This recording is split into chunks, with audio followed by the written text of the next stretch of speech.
Okay, I have 6:30. Laura, are we live now, ready to go?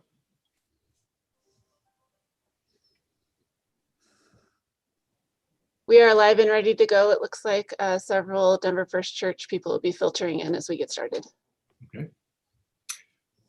All right, I will call to order the meeting of the Cherry Hills Village City Council for Tuesday, March 2nd, 2021. Laura, could we have a roll call, please? Councillor Safavi? Here. Councillor Wheel? Glad to be here. Councillor Brown? Here. Councillor Gallagher? Here. Councillor Sheldon? Here. Councillor Blum? Here. All right, next will be audience participation. And do we have some signups, Laura? We do not on audience participation, only on the public hearing. Okay. So we'll pass audience participation and reports from city boards, commissions, or committees. I'm not seeing anyone on. Is that correct? Correct. Okay, we'll pass that. And then we're on to agenda item 5, consent agenda. Does anyone wish to remove anything from the consent agenda, or would I have a motion to approve? I move to approve the consent agenda. Second. There's a motion and second to approve consent agenda items A, B, and C. All in favor, please. Say something. I think we need a roll call. Yes, please. Councillor Safavi? Yes. Councillor Wheel? Yes. Councillor Brown? Yes. Councillor Gallagher? Yes. Councillor Sheldon? Yes. Councillor Blum? Yes. Okay, the next item on the agenda is item 7, which is unfinished business, which means this is a second hearing. Actually, this is the full public hearing on application of the Denver First Church of the Nazarene. And I think first we'll take a presentation from staff. That would be Senior Planner Workman. Actually, Mr. Mayor, I'm going to kick it off if that's Sure. all right. So first of all, thanks for everyone for us having our more formal public hearing tonight after our first reading a couple of weeks ago. The applicant in this case is Denver First Church of the Nazarene, and they've submitted 3 applications. And so the way this is going to work tonight is, for convenience, we're gonna present all 3 cases right now, myself and Paul Workman, the senior planner. And then you'll have an opportunity for questions. The applicant will present, and that they will present all 3 combined. Public testimony can be all 3 combined, but then when we get to the motions, you'll want to make 3 separate motions. It should also be noted that the applicant has provided all the required and necessary affidavits verifying that the public notification requirements were met for this case. And Exhibit M of the packet materials provided the public comment that was received prior to the publication of the packet. And I believe you also received an email from Laura with additional comments that were received from the public. That's correct, right, Laura? Yes, and it was just the one letter. Just one letter. Yeah. So we can go to the next slide. So just to orient everyone with where we are, it's the southwest corner of Hamden and Monroe Street. It's about 3.3 acres in size. To the north is City and County of Denver, the Welsher Golf Course. To the south are single-family detached homes, the Covington neighborhood. To the east is the Denver First Church of the Nazarene facility. And it's also, should be noted, that's the site that's in conjunction with the site plan amendment. And to the west is the Highline Canal, and beyond that, the single family homes, the Devonshire neighborhood. As background for this particular site, before we get into the specifics of the applications, site's been owned by Denver First Church of the Nazarene since 1997.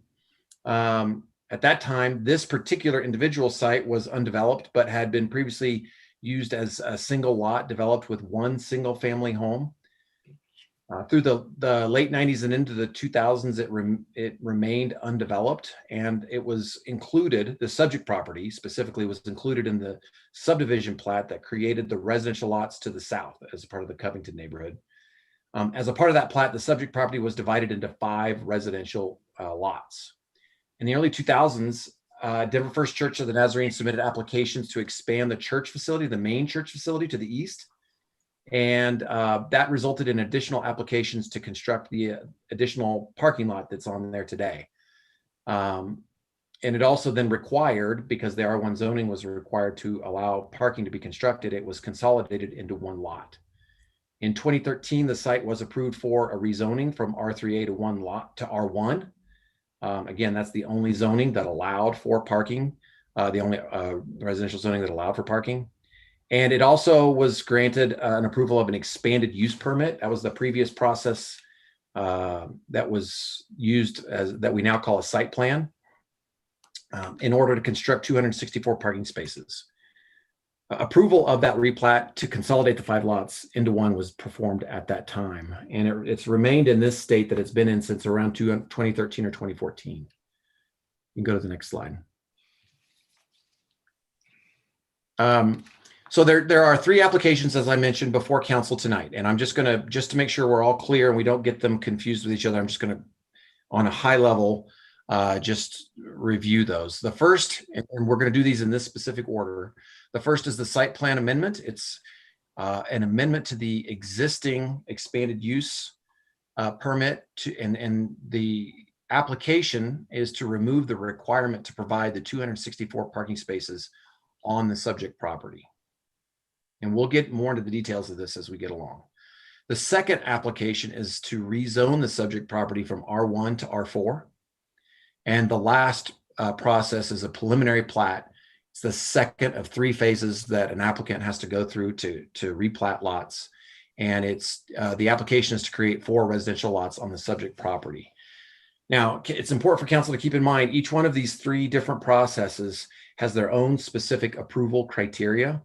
Or in the case of the preliminary plat, it's more like submittal criteria that the Planning and Zoning Commission used to make recommendations to City Council. These criteria are laid out in our code, and the code does require City Council to also use these same criteria or findings when evaluating these 3 applications. So obviously, with that in mind, using the facts that are in the packet and the record and any available information that comes out tonight is the criteria that should be used by council. What we don't have tonight are guarantees or timelines that we're requiring related to the timing of any improvements. That's not a function of these permitting processes. That's more of a function of the market and when those kinds of sales and exchanges might happen.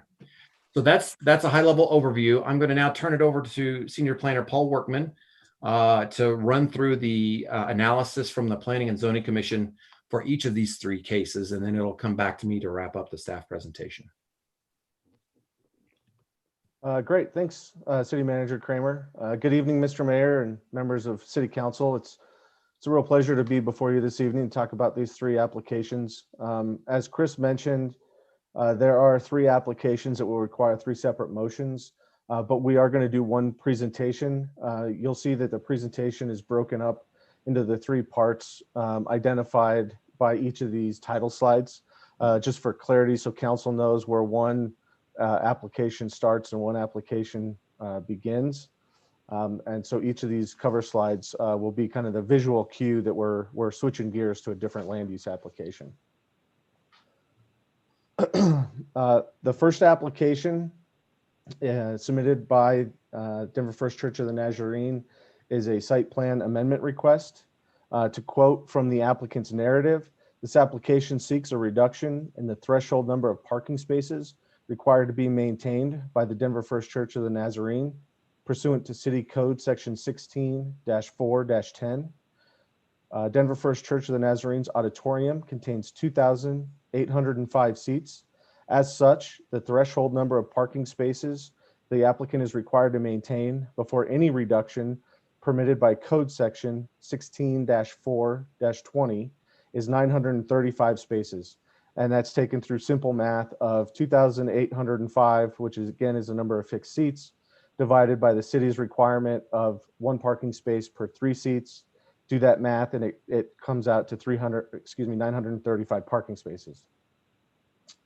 Additionally, pursuant to City Code Section 16-4-20, which permits up to a 50% reduction of the threshold number of parking spaces, Denver First Church of the Nazarene seeks a 24.8% parking reduction of the 935 spaces threshold, such that Denver First Church of the Nazarene meets the city's code parking requirement with the 703 parking spaces on the main lot, which is the main church facility, which was the site that was just east of the parking lot only, right there at the southwest corner of Monroe and Hamden. Again, to quote from the applicant's narrative, as demonstrated by Denver First Church of the Nazarene's application, 703 parking spaces is adequate to meet all regular parking needs of the Denver First Church of the Nazarene without any reduction pursuant to Code Section 16-4-20. Contingent on approval of the application, Denver First Church of the Nazarene has committed to limit its regular Sunday service and holiday services, which includes Christmas and Easter, to attendance of no greater than 2,100 attendees at any single service. Regular Sunday services and holiday services make up most of the entirety of the events held in the Denver First Church of the Nazarene Sanctuary. And as City Manager Kramer alluded to, there are specific criteria for reviewing and or approving a site plan amendment request. These criteria were detailed in the staff report that was provided to council ahead of the proceedings this evening. However, staff will touch on each of these. Specifically, Code Section 16-7-320, letter E, lists the specific criteria staff must use to analyze a request for a site plan amendment. The Planning and Zoning Commission used to make a recommendation to City Council, and ultimately City Council must use to approve with conditions, or deny a request. So the first criteria, the consistency with the master plan and implements the master plan, that will be discussed in length as part of the rezoning application. So stay tuned for that here in just a moment. Number two, it complies with city ordinances as consistent with city policies. Staff found no inconsistencies with city policies or plans. This site plan amendment is unique in the respect that it is not proposing new development, new vertical construction. It is instead proposing the removal of an obligation to have the 264 spaces. Therefore, criteria number 3 is not applicable as there are no building or structures being proposed as part of the site plan amendment. Number 4, that drainage systems are designed for best management practices and consistent with the character of the area. The applicant has submitted detailed preliminary grading, erosion, sediment control, drainage, all that kind of stuff as part of their preliminary plat. So that will be discussed at that time as well.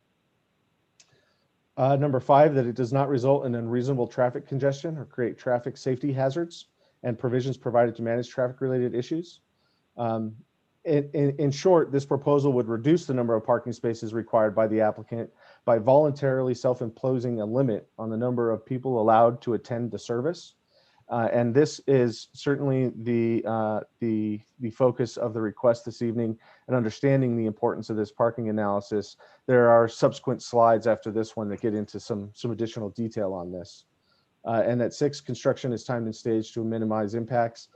At the time the applicant is allowed to or entitled for construction activities, they will be required to meet all regulations at that time. So really diving into the parking reduction request. Specifically, this section 16.4.20, generally in conjunction with site plan approval, the city may grant a parking reduction of up to 50% of the parking spaces required by this section. Letter B, required findings that the parking requirements may be reduced if the city makes the following findings based on a parking study submitted pursuant to the section 16.4.30 special parking studies. That section of the code just lists some specific elements of a parking study that need to be included in order for the city to consider that. And then sub number 1, that the parking needs of the use will be adequately served in a typical parking demand, and it will not exceed parking supply in the case of extraordinary parking demand, and appropriate locations are available to accommodate these additional vehicles. And then letter 2, Number 2, if joint use of the parking area is proposed, the relative hours of peak parking demand among these uses justifies the reduction of parking spaces based on the shared parking principles.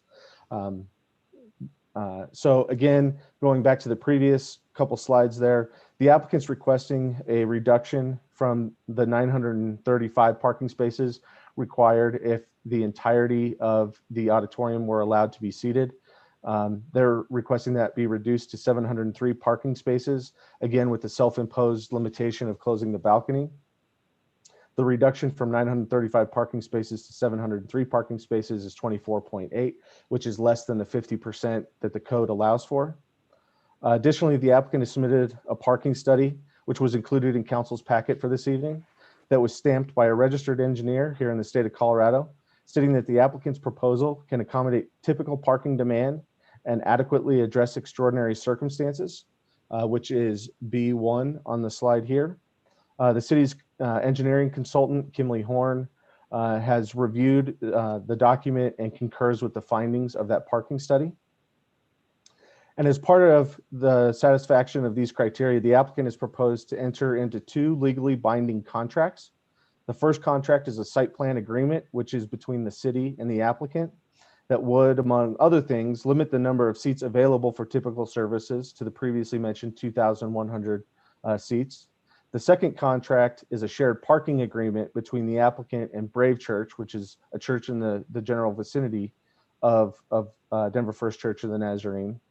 The city would be a third-party beneficiary to that agreement, and that contract would formalize the ability for Denver First Church of the Nazarene and Brave Church to share their parking facilities during times of anticipated extraordinary demand.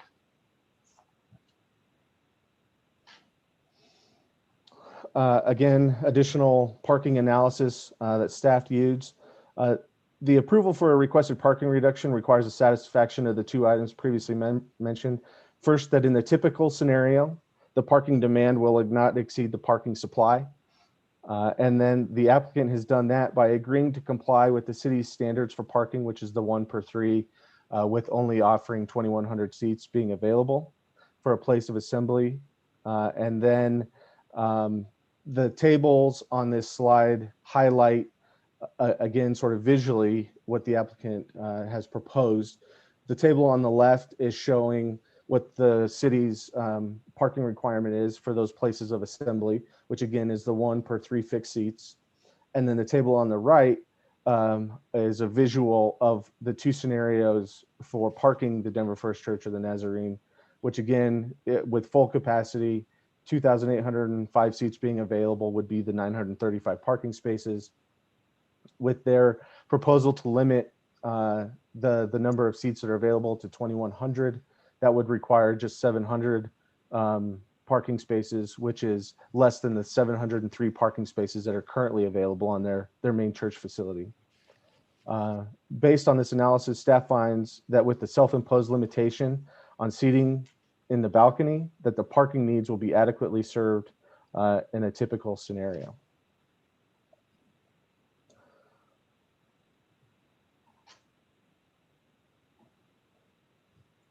The second criteria is that in the case of extraordinary parking demands, that appropriate locations are available to accommodate the additional vehicles. In order to meet this criteria, the applicant has provided a proposed site plan agreement and a proposed shared parking agreement, which are both legally binding contracts. These contracts ensure appropriate locations are available to accommodate additional vehicles in extraordinary circumstances. Please note that the arrangement with Brave Church through the shared parking agreement is not the only option that the applicant could use in order to accommodate parking during times of extraordinary circumstances. However, it does show that the applicant understands that there may be times when the extraordinary parking demand may exist and have proactively identified at least one solution. For the city's purposes, it provides assurances that at least one option is available during times of extraordinary parking demand. And also note that the version that was provided to council in your packet this evening may not be the final version that's ultimately agreed to via Brave and Denver First Church of the Nazarene. There are some continuing discussions about some of the details related to that.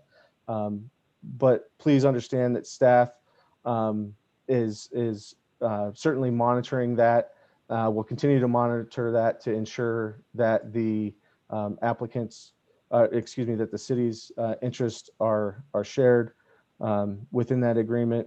And the applicant will provide some additional detail on that, the continuing discussions related to that during their presentation. Again, staff finds that with the execution of these 2 parking agreements, that the parking needs will be adequately served in both extraordinary and ordinary circumstances. Therefore, the approval criteria for a site plan amendment have been met.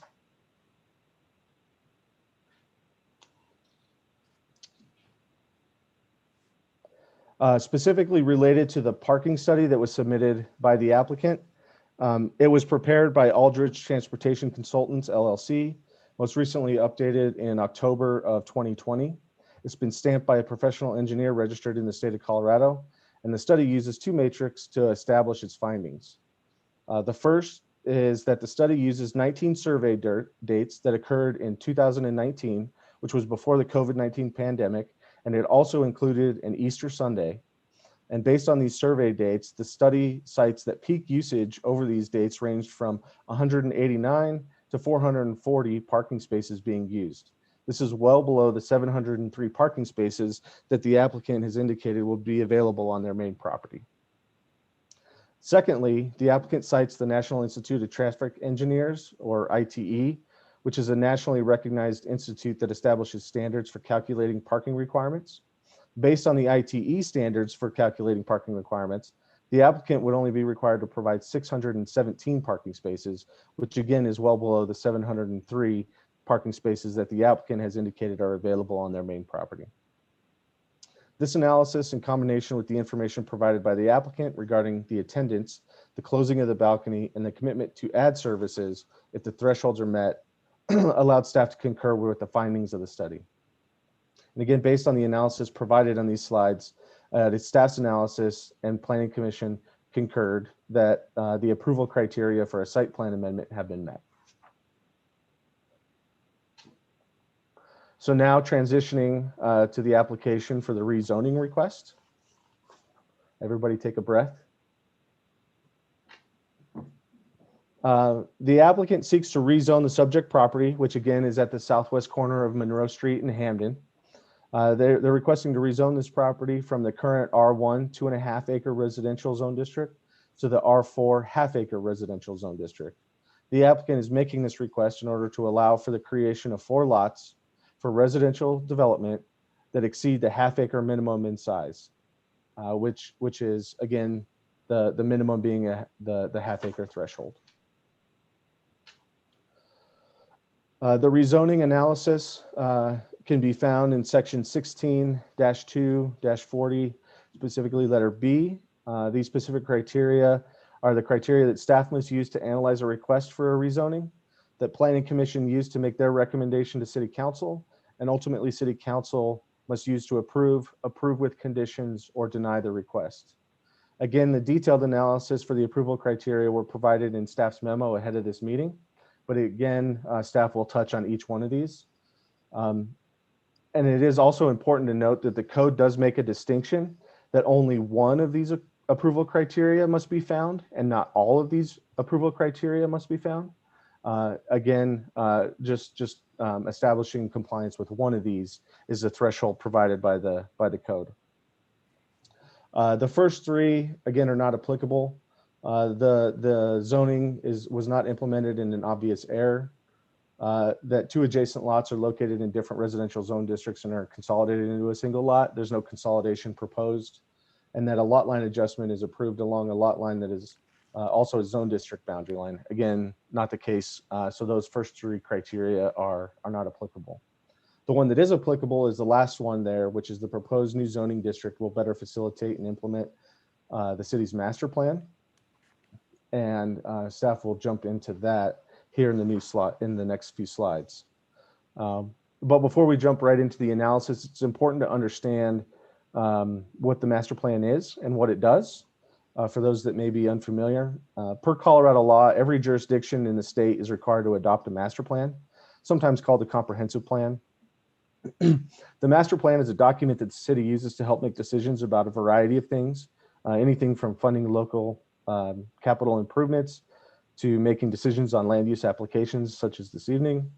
The city's master plan is a long-range policy document that was first adopted in 1970, updated in 1993, and the current version of the city's master plan was adopted in 2008.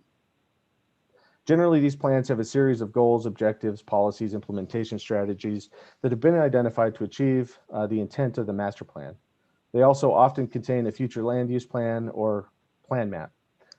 These maps identify current and future desired land use designations and or zonings, and each element of the master plan serves a different but interrelated role when it comes to meeting the overall intent of the master plan.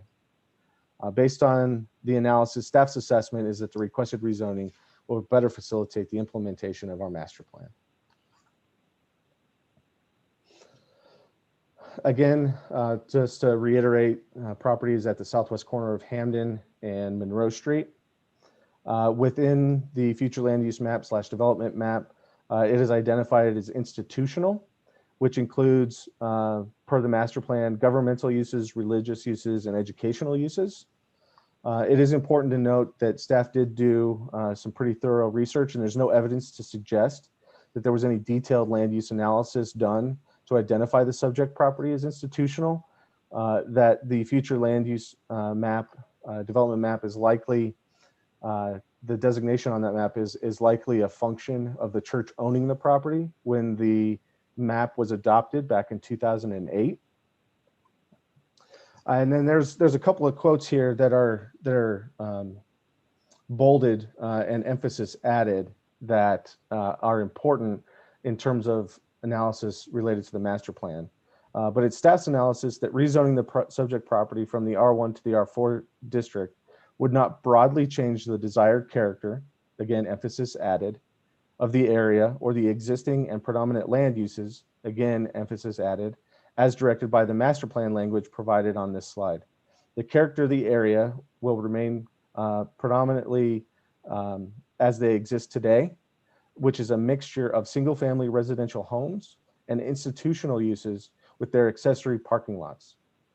Therefore, the request is consistent with the future land use map when the intent of the map is applied in a broad sense. Again, broadly applying it in that the area is currently a mix of single-family residential homes with institutional uses, and the rezoning would not change fundamentally that mix of uses. Additionally, the proposed R4 zone district allows for lots that are a minimum of 1/2 acre in size, which is the minimum lot size for that zone district. And that minimum lot size is more consistent with the character of the existing residential lots in that immediate area. Those lots in the immediate area range in size from about 15,900 square feet to about 67,700 square feet.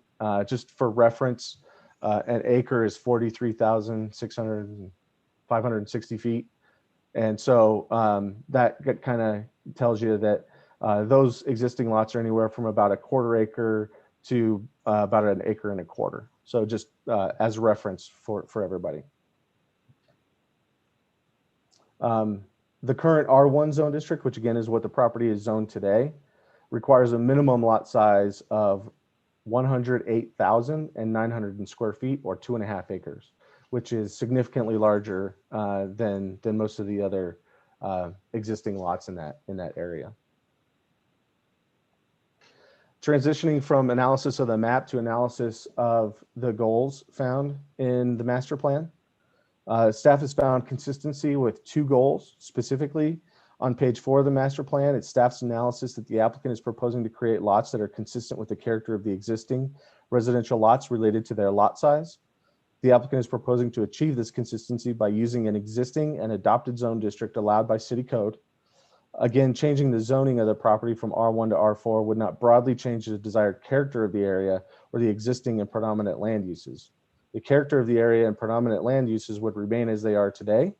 This area will remain a mixture of single-family residential homes and institutional uses with accessory parking lots.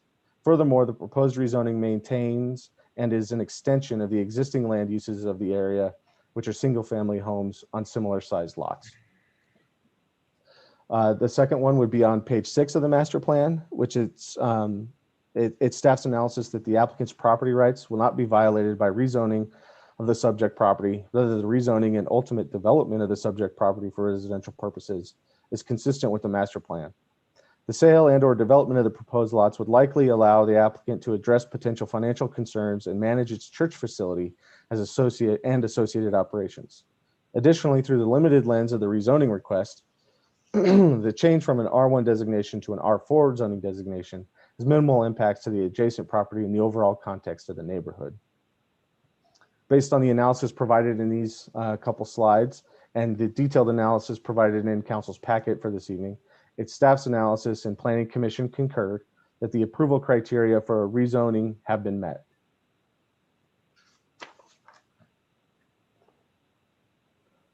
All right, we're getting there.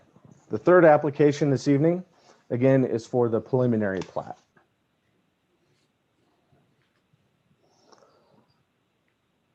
The applicant seeks approval for a preliminary plat in order to move forward to the final plat stage for creating new lots. The preliminary plat is a second step in a three-step process to create lots for development. The proposed lots by the applicant range in size from about 28,000 square feet to about 39,000 square feet. All of those would meet or exceed the minimum lot size requirement in the proposed zone district of 1/2 acre. Please note that the approval of a preliminary plat does not create lots for future sale and or development. The preliminary plat is a second step in a three-step process for creating new residential lots in the city. Should the applicant receive approval for this preliminary plat, the final step in the subdivision approval process will be to receive approval of the final plat from City Council.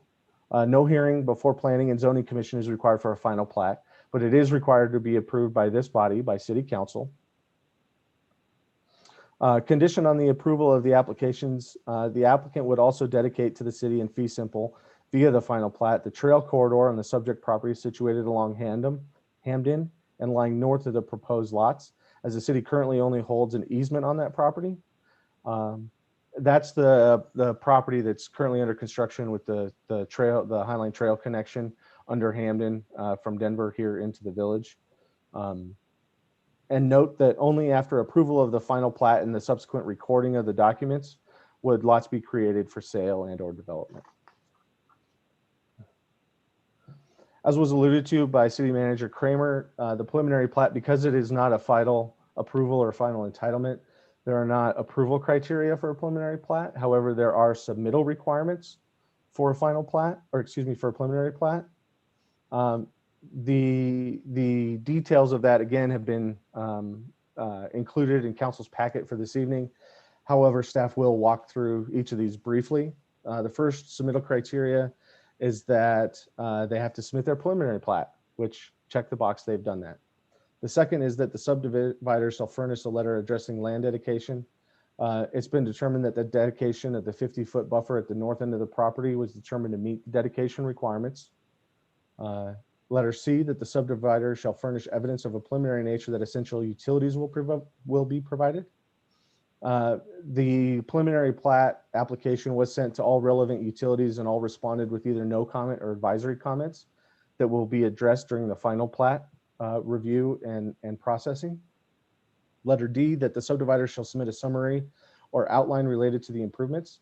And the applicant and the city have had preliminary discussions related to potential public and private improvements on the property. Those will be further detailed during the final plat process. So while there is identification of certain improvements to be made, those will be fully fleshed out during the final plat process. And then letter E and F were determined to be not applicable as the property is not in the floodplain, which is noted in letter E. And then the entirety of the applicant's property is proposed as part of the preliminary plat. So then letter F is not applicable.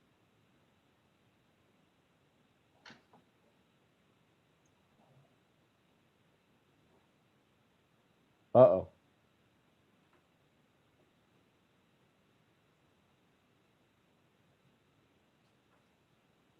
I can share mine if you're having technical issues. It looks like it's just thinking. Oh, there we go.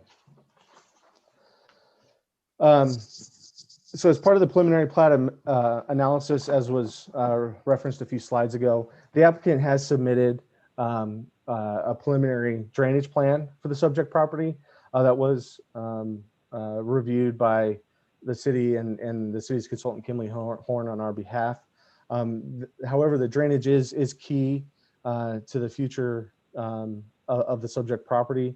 As I mentioned, the applicant has submitted a preliminary grading, erosion, and sediment control plan, as well as a preliminary drainage report. And Kimley Horn and Denver Water have both reviewed the proposed plans for compliance with their relevant requirements, given the preliminary nature of the request. Both these entities have indicated that the applicant has provided enough information at this stage to indicate that the applicant will be able to meet the necessary requirements at the time of final plat. At this time, there's no drainage into the Highline Canal as part of the final plat process. That is important to note. It was important to Denver Water. And additionally, the applicant has indicated an ability and a desire to meet all the applicable drainage and maintenance standards of the city and our referral partners at the time of final plat.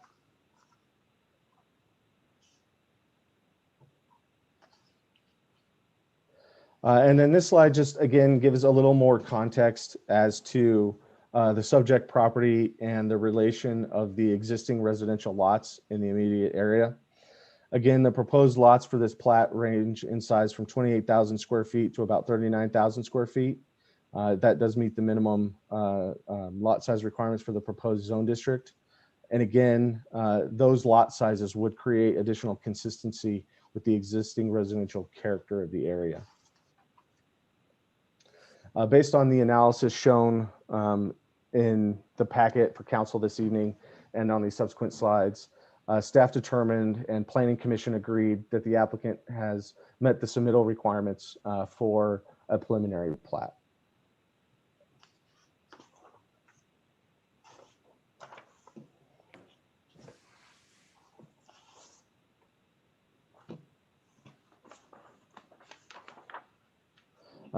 Just in summary then, for the site plan amendment, the approval criteria found in section 16-7-320 and 16-4-20B1 have been met by the applicant. The applicant would be contractually obligated to have no more than 2,100 seats available in any ordinary circumstance and to work with Brave Church to accommodate parking at the city's current parking ratio for extraordinary circumstances. Related to the rezoning request, only one of the approval criteria is required to be found, and the approval criteria found to be consistent is the intent of the future land use and development map have been met, and the minimum lot size for the proposed zone district is more consistent with the existing residential lots in the area. And then finally, the preliminary plat, the applicant has submitted all the appropriate materials. City staff, the city's consultant, and our referral partners have responded that the final plat can meet the requirements of the applicable disciplines at time of final plat. To summarize, the Planning and Zoning Commission held their proceedings on January 12th of this year. The commission heard presentations from staff and the applicant, asked questions of both staff and the applicant, and took public testimony for all three requests. During the public testimony, the most common concerns that were identified were listed in alphabetical order here on your slide, which was enforcement, a lack of plan details, parking management, and project timing. In response, the Planning and Zoning Commission modified staff's recommended condition number 2 attached to the site plan amendment to include a requirement that the Covington HOA be notified prior to issuance of permits for site demolition or site work. The proposed modification is reflected in the recommended motion this evening for council, as well as in section 3 of the approving resolution. The commission directed that the site plan agreement be modified to require the applicant to advise staff and the Covington HOA of any changes to the master calendar of scheduled events, either by sending an updated calendar or by written notice no later than 24 hours after that change to the master calendar. And 2, that any time attendance at any Sunday service exceeds 2,000, that notification must be provided promptly.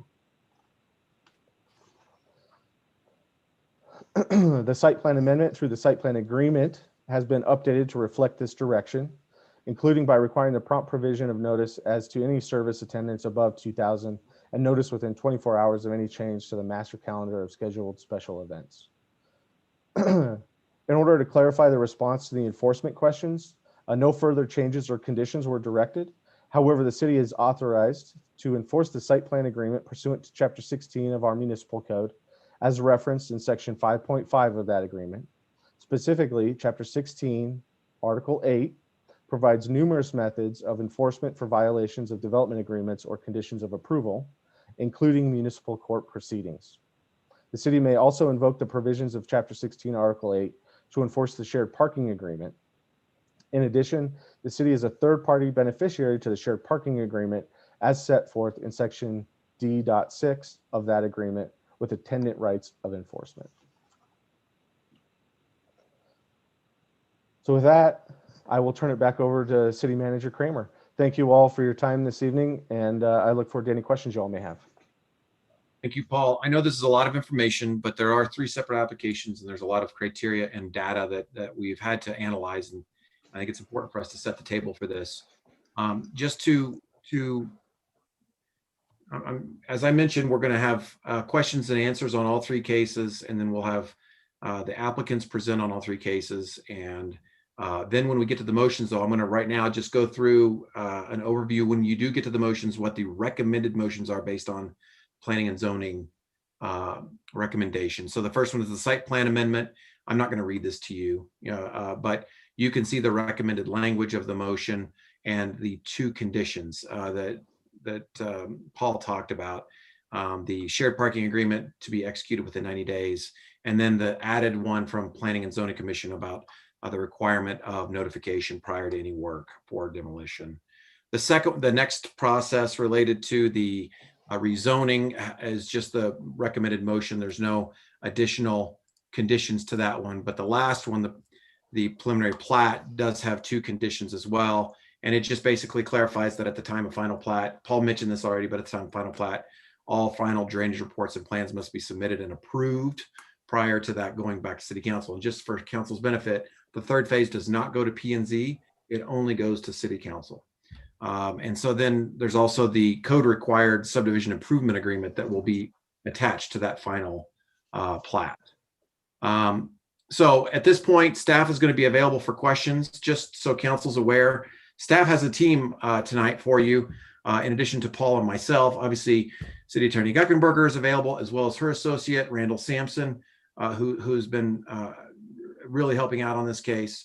Furthermore, we have a couple of folks from Kimley Horn, the city's engineering consultant, Brian Valentine, who especially was a big help with a lot of the drainage issues.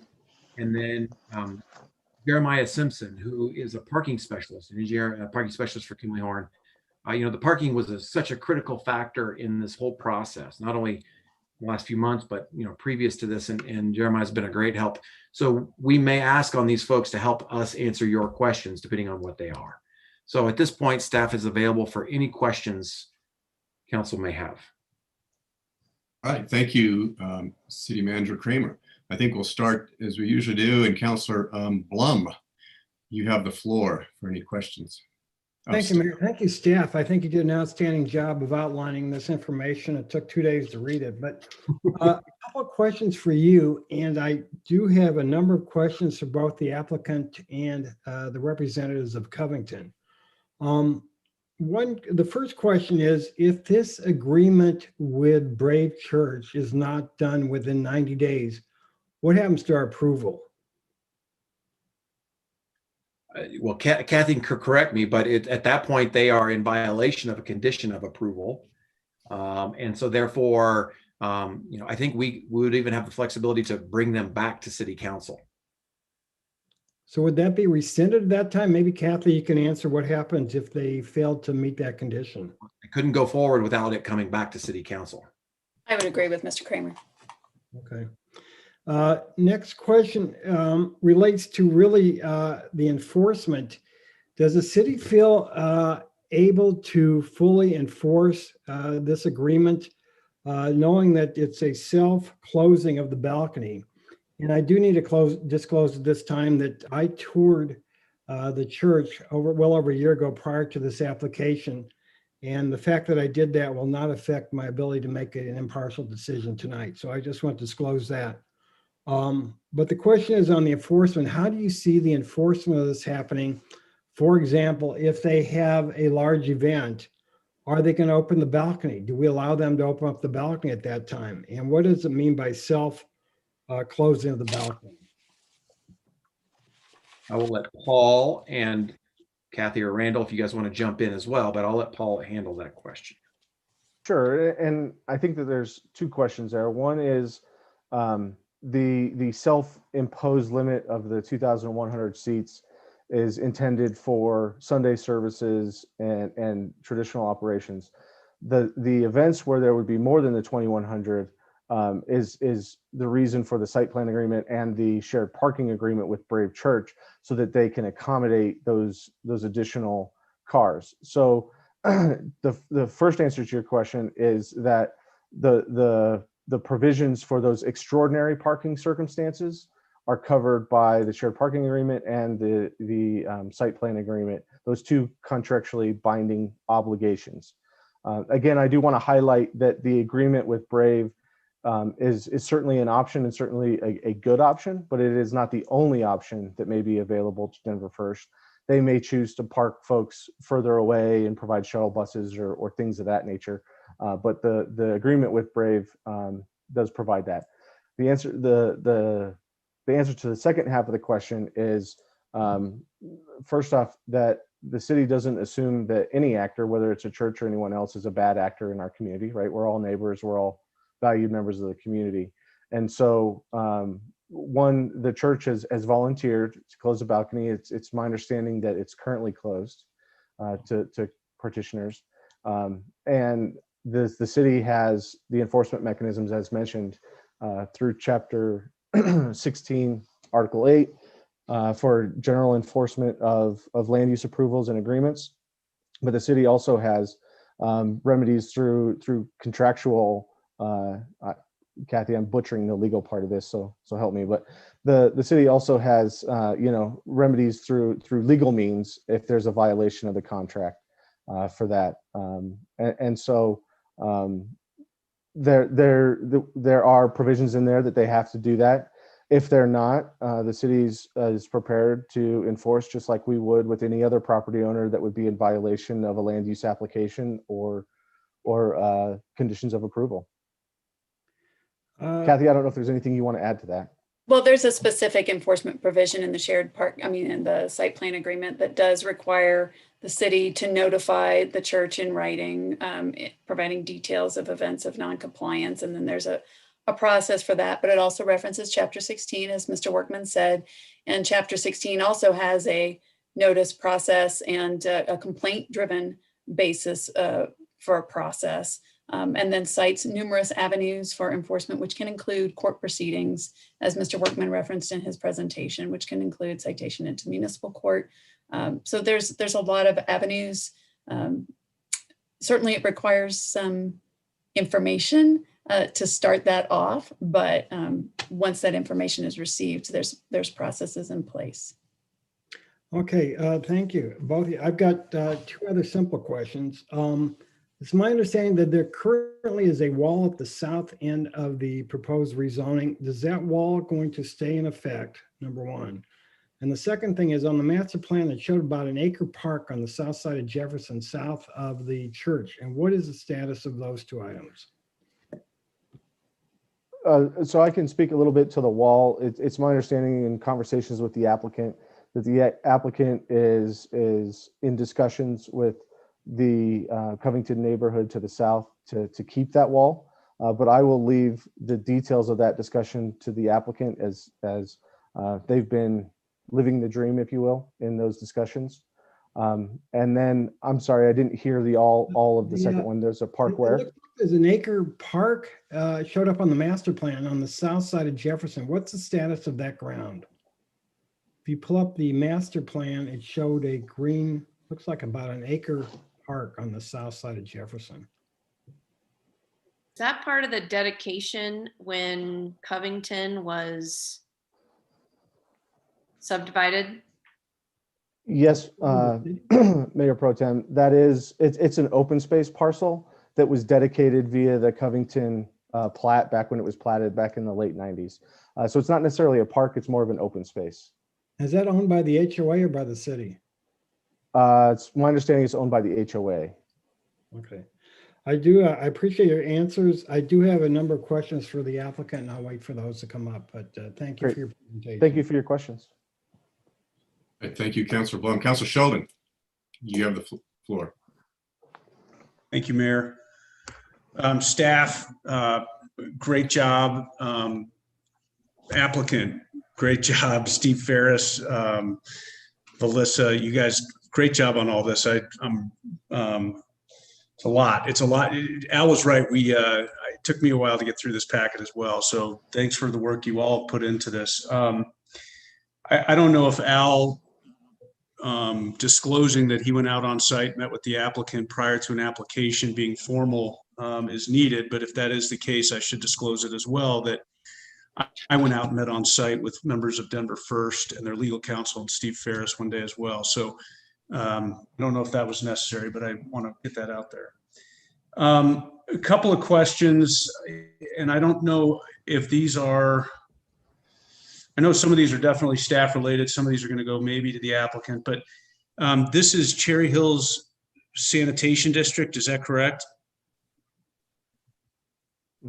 That's a good question. It's bordered between Cherry Hills and Hillcrest, maybe is the name of the other one. But I believe it's Cherry Hills that provides, not the city, but the name of the district is Cherry Hills. And Monroe is the dividing line. I guess my question is, do we have a will serve and capacity for houses to go on this site? Yes, we do. Okay. And we have them from both organizations, jurisdictions, whatever you want to call them. Okay. We heard a little bit about a master calendar being a condition. Was that a condition of that's not a condition that P&Z recommended. That was a condition of and I didn't see it in the Brave parking agreement. That's the good neighbor agreement, or where am I going to find that master calendar? I didn't see it in any of the staff communication. Sure, it's a calendar that the applicant maintains, and my understanding is they maintain it today. The discussion related to Planning Commission was just to have that more proactively distributed to staff and the Covington HOA should the master events change. We can let the applicant speak a little bit to that during their presentation.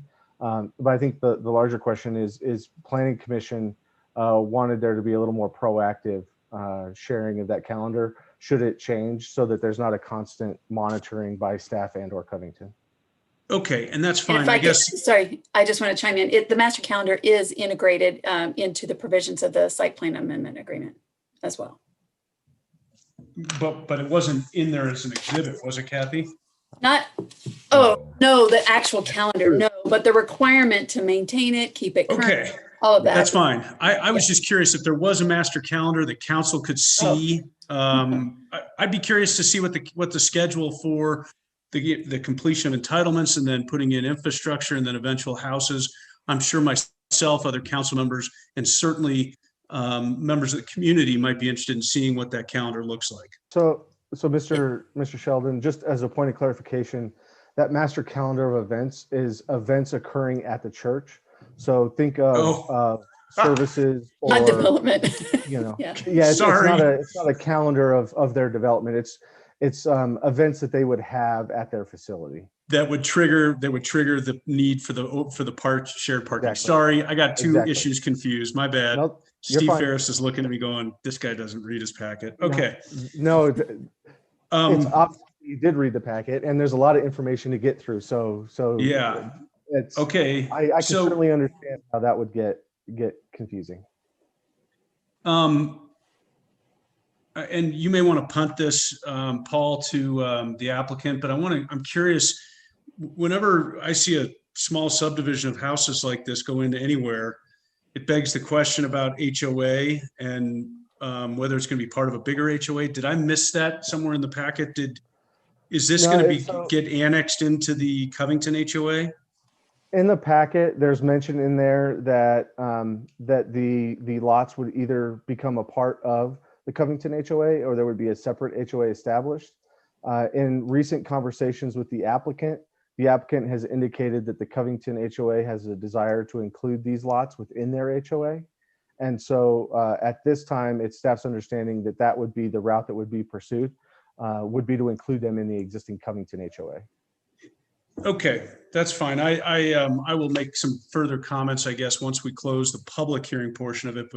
But my initial thought on that right now is that would, if I can get myself comfortable with these three items, that would probably want to be a condition that I would propose, is to make that a condition that they get that included into either Covington or having their own HOA, just so we have some governance over those 4 lots if and when it gets approved. My final question, I think for now, is I'm struggling a little bit with the condition the Planning and Zoning suggested about 90 days from site plan amendment, that they will get their deal done with Brave. Sorry, just one sec. You're fine. Yeah. So help me understand the timeline here. They get a site plan amendment done. That's essentially the city giving them green light to go tear out the parking lot, correct? They can go tear it out. I mean, they didn't build anything on it yet because they haven't necessarily received their final plat. Sorry, I didn't mean to interrupt you, sir. Please finish your question. Well, my point is that what I don't want to have happen is get a site plan approval and then the final plat and CDs trailing later, and they go and get out ahead of their skis and tear out the parking lot, and they start their demo and they do all that demo, and then 90 days goes by and they don't get their Brave deal put together. Sure. And our remedy as the city is to go in and shut them down. Well, that's not the remedy we want. We want them to go figure it out, but now we've got a torn up parking lot that doesn't exist. Sure.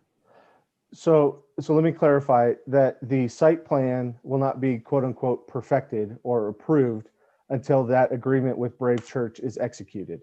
So they would not be, the city wouldn't authorize demolition of that parking lot until that agreement is executed. Okay. And further, I'm sorry. No, go ahead. I interrupted you. Go ahead. I was going to say, and the plans that have been submitted to date are preliminary. They've been reviewed preliminary in a preliminary lens, if you will, but they have not been reviewed and or approved for any demolition or construction.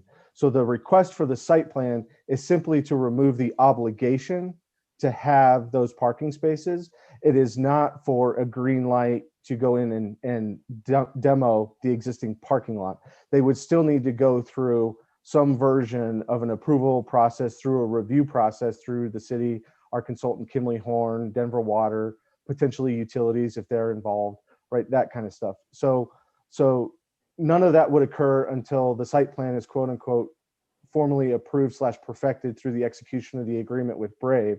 And once that occurs, then they would still need to get these other entitlement approvals. I call entitlement, but demolition grading approvals through the appropriate agencies. Now they could potentially do that concurrent with their final plat process. But to your point, that would certainly be at their risk, and the city would require certain protections if they did go down that road.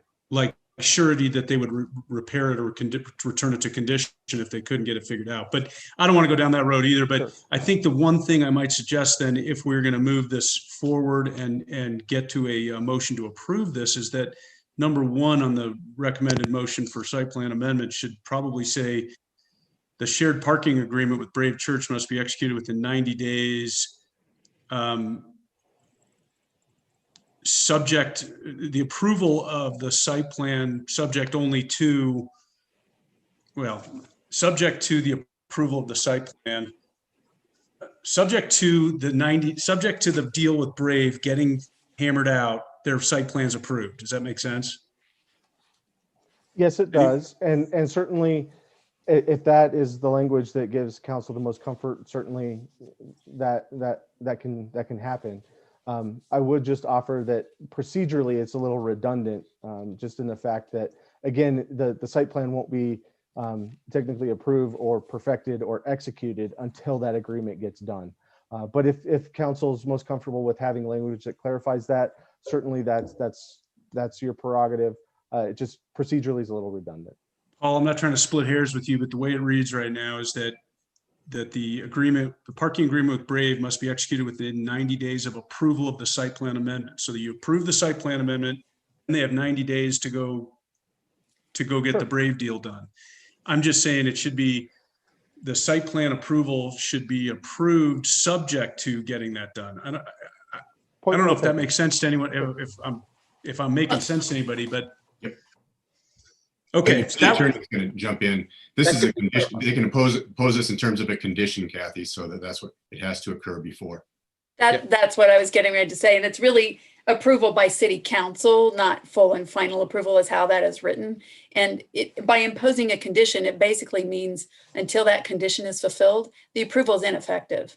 Okay. That's what Mr. Workman has been saying. Yeah.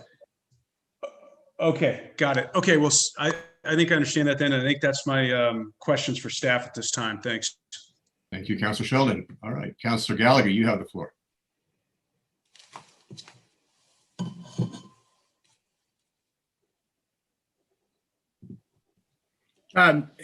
Staff, great job putting this together. We appreciate it. I really have just one question, and help me with its context. In development agreements, when you look across our city, how often are the planning reduction, or excuse me, the parking reductions requests taking place when you look at the various projects that have taken place in the last 5 years? Are most of these projects asking for parking reductions? I can answer based on my limited knowledge and time with the village. So I guess I would prefer to defer to Chris or excuse me, City Manager Kramer or City Attorney Guckenberger. I can give you the kind of the high level version based on some research done in conjunction with this project, but they may have a better answer for you on that than I do. I haven't been here that much longer, and honestly, I learned more through the analysis we did with this project than I had before we did this project, which shows that I with the old expanded use process, there were a fair number of those applications that did have a parking reduction request attached to them, and it did seem to be. We didn't go back through all of history, but at least through the past few years, we did not find evidence that City Council denied a parking reduction request. And I can confirm that based on a review of my firm's files, which has been serving this city since late 2012, early 2013, I believe. And I didn't do an exhaustive analysis, but the ones I did look at, yes, parking reductions requested and granted. Thank you. That's all. Thank you, Councilor Gallagher. Councilor Brown, you have the floor. And I guess I would add, it's more anecdotal than that, but I've been on council since that time. And in my recollection, I don't recall ever denying a parking reduction. And I do recall almost every application for an expanded use permit having some requested parking reduction. So I want to start there just as because that was actually one of my questions too, Mike, was if we had a specific number of how many of those that we've granted. I was a little confused by the memo because it starts out at the bottom of, make sure, yeah, this is the memo. The bottom of page 2, it says, DFCN seeks a 24.8% reduction of the 935 parking space threshold such that they would meet the code requirements within the 703 spaces that are in the main lot. But then as at the top of the next page and as the presentation went on, it sounds like they're not actually asking for a parking reduction. but instead have voluntarily offered to make a change to their capacity such that they don't need a parking reduction. Are they asking for a parking reduction or not? I guess is the question. Well, first of all, let me just jump in. So the previous agreement that talks about the parking requirements and the previous zoning that talks about those parking requirements contemplates that additional seating. Right. So they can't just unilaterally decide to close off that seating and therefore not require any approval from the city to reduce that parking. They have to take this affirmative step to be allowed to reduce that parking. And so therefore that allows a review, and we can get into the legal mechanisms for requiring that, but it does require them to proactively go through the process that we're going through tonight. So yes, they are absolutely requesting an amendment to the previous agreement to reduce the parking requirements for the overall site. Okay, so they're asking for an amendment to the development agreement, but if I understand correctly, that development agreement and the spaces required at that time was based on a particular interpretation of our code. And through our process of code modernization, et cetera, we now have a slightly different interpretation of our own code. Neither one is correct or incorrect, or they're just slightly different. So while they are requesting a change to the existing development agreement, if this were just a completely new application, would they be requesting a parking reduction similar to the requests that have been made in all of the other applications?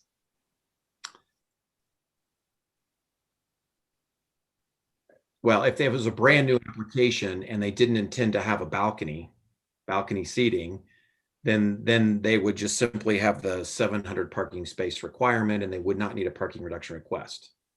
Okay. So we are here because they had it before. Right. Okay. But I guess what I'm trying to understand is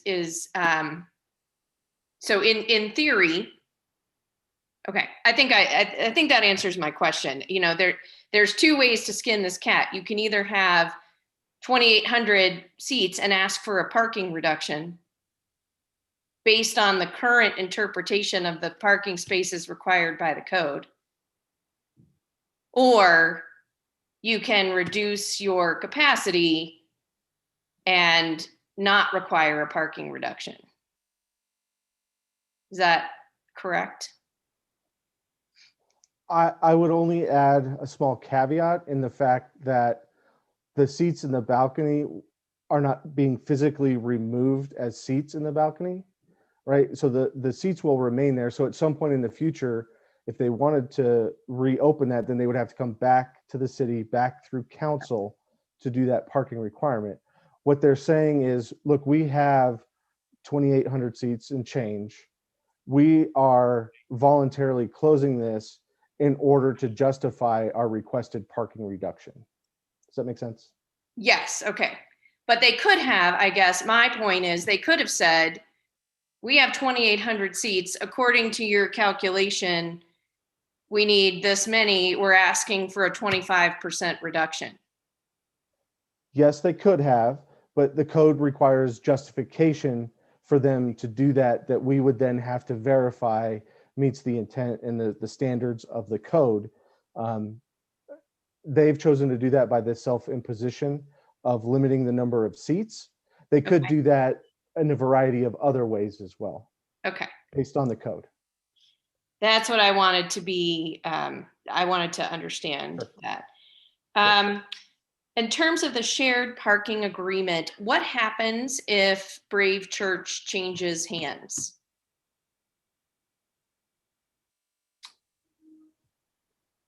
As it has in my time in Terrible Village. I'm going to look to Mrs. Guckenberger and Mr. Sampson.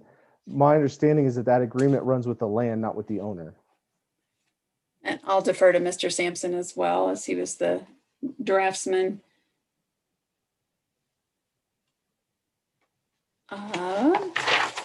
Randall, there you go. Took me a moment to get myself unmuted. Yeah. Good evening. To Paul's question, to be honest with you, sitting here right now, I would have to take a quick peek at the agreement to know whether or not it runs with the land. You know, it is an agreement between two private parties, which was not, from staff's perspective, sufficient. And that's why it has provisions making the city a third-party beneficiary. So we have rights under that agreement, regardless of whether or not, you know, it might be characterized as voluntary between those two churches or a private matter between those churches. We assured ourselves that the city had specific rights under that agreement. So I would say that if the church changed hands and the new owners of the church said, we don't want to be bound by that, because it is incorporated into the site plan agreement, and because the party we're interested in with respect to compliance is Denver First Church, the church would simply have to meet the city's concerns at that point if we had concerns. It's not so easy from the perspective of Denver First Church to simply say, whoops, Brave Church has come under different ownership and we're off that hook. They would not be off that hook. They would have to satisfy the city's concerns with respect, again, to assuring the city that extraordinary parking demands would be met in one way or another. Right. Okay. And if I could chime in also, while Mr. Sampson was providing that helpful information, I was able to review the shared parking agreement that's in council's packet, and section 5.4, called binding effect, does speak to the fact that the terms are binding on successors, et cetera, and shall constitute covenants running with the main property. And to the extent permitted by law, Denver First Church is jointly and severably and future.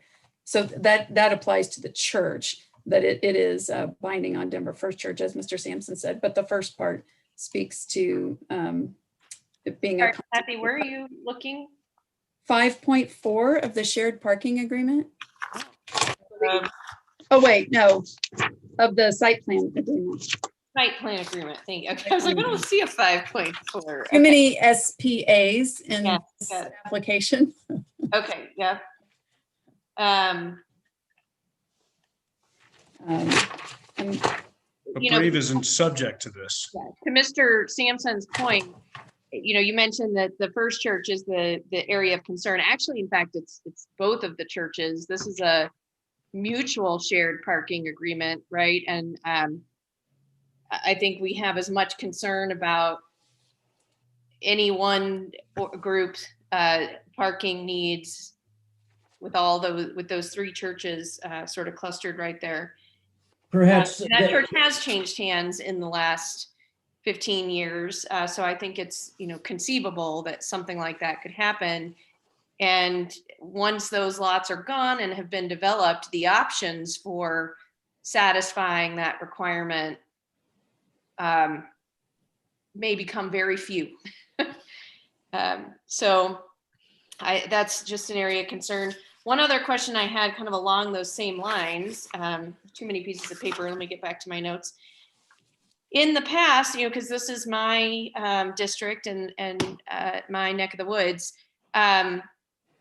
there's been traffic management. It hasn't been in the last year for obvious reasons, but I feel like that was required under the last agreement.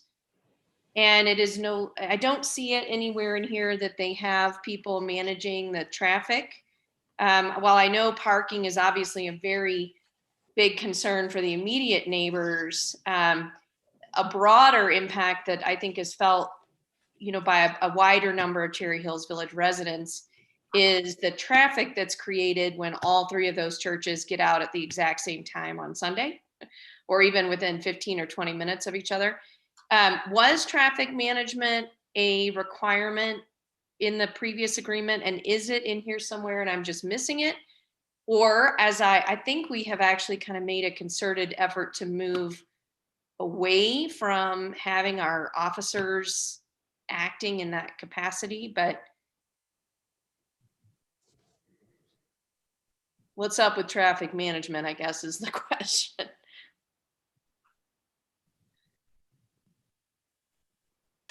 Kathy, I'm not sure if you have the previous agreement there. I don't have it right in front of me, but can pull it up. Well, maybe that would be a question for the applicant then. I'm sure the applicant is aware of what they had been doing in the past and why. So I'll save that for that. And we'll continue to look for that in the meantime. Mayor Pro Okay. Tem. This is the chief, if I may, just Oh, a little yeah. bit. We have done traffic enforcement. We have not been doing it lately because of obviously COVID, but in the past we have had agreements with Denver First for Sundays for running the light that's out there on Hamden and providing some traffic control. We just have not been doing that for a while because of COVID. I don't know if that helps with a little bit of your question, but just FYI. Thank you. I like I said, I know that because I drive through that intersection. And my biggest concern, really my only concern, is that if that was a requirement previously and not now, that seems to have fallen. I just want to make sure that didn't fall through the cracks. If it's just a voluntary thing that has been going on, that's fine. But if it was a requirement of the previous agreement, I guess I'd like to see that, stay. So Mayor Pro Tem Brown, I have pulled up, I don't have in front of me a PDF of the fully executed prior development agreement. It references traffic management plan as part of application materials. But on a quick review here, it talks about parking reduction, use restrictions, maintenance of overflow parking lot, exterior lighting, noise, landscaping. But I do not see any requirement on a specific traffic management plan. I'll reserve the right to go back and amend that, but that's what I'm seeing initially. So we no longer have a traffic management plan then as part of our new process? Not aware of that per se. There is an incorporation of those application materials, the traffic management plan, into the prior agreement, which Mr. Sampson could correct me if I'm wrong, but this amendment doesn't necessarily throw out anything from the prior agreement. Is that correct? I think generally it's intended to replace the expanded use permit. It's superseding it. Okay. Yeah. Yes, and I think, I might have some reticence about imposing traffic management upon one land use or when land user here by virtue of the happenstance of being situated in close proximity to two other similar traffic generating entities, at least in the context of this entitlement. Now, we may very well want to hear from the church and what they may be willing to assure the city of with respect to trying to manage that pinch of traffic. And certainly, I think those are legitimate inquiries to be made of the church. I would offer one additional aspect of this. If we didn't have a entitlement requirement before related to traffic management, if an applicant were to bring in a request that reduces the demand, to then suddenly impose that that new condition that has an extra burden to it when they're actually reducing the demand may present a little bit of a challenge. I'm definitely not suggesting that. I believe, I was on council when the previous site management plan was approved. And I believe, much like our other development agreements, as we called them, many of them have traffic management plans that Sure. require both for special events and for just regular occurrences that require some sort of traffic management issues. I know Denver has that, for example. So I do believe it was there. I'm certainly not talking about imposing something new. In fact, it's quite the opposite.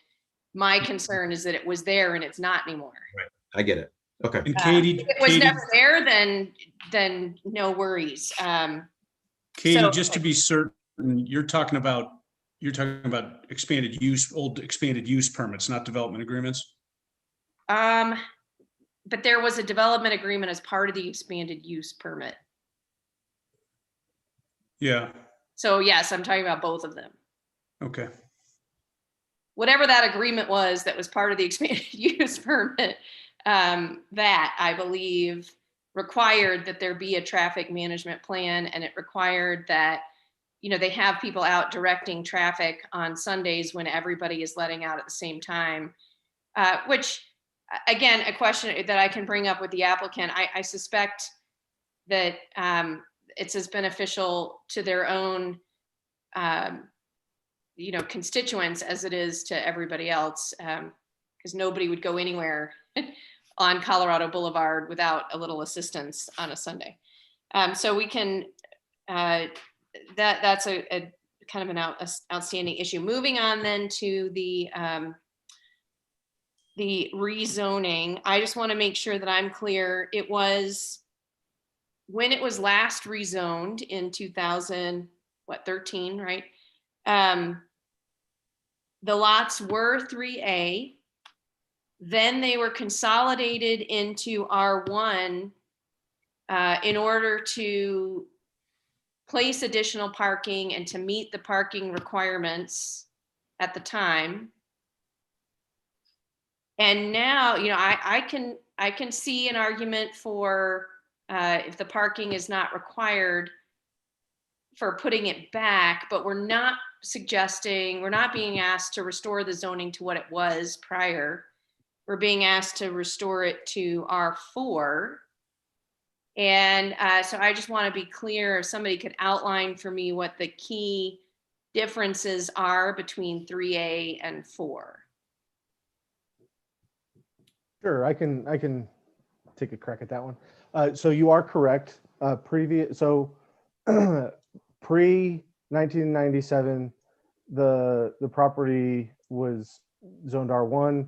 It was incorporated into the Covington Development and Subdivision. It was rezoned to 3A. And then in 13, it was rezoned to R1, as the R1 zone district allowed for the accessory parking structure when the R3A did not. So at this time, they are requesting to go from the current R1 to an R4. The distinction between the R3A and the R4 is that R3A allows for a variety of minimum lot sizes, and I'd have to pull the code and see what those exactly are, but it allows for a variation in the minimum lot size and therefore variation in the minimum bulk standards, i.e. setbacks, and that sort of stuff. The R4 is one consistent zone district in the sense that it has one set of bulk standards, one set of minimum lot sizes. So there's more, to say it one way, is there's potentially more predictability in the R4 in terms of what you're going to get in terms of the location of a home and lot sizes and things like that, where the R3A does allow for variation to those. So I guess it would be safe to say that R4 is more restrictive than 3A to some extent. You potentially could say that in the sense that it does not allow for the same variation that the R3A does. Are the lots larger or smaller, or would it depend, because 3A has the ability to be either larger or smaller than 4? The answer is yes to both.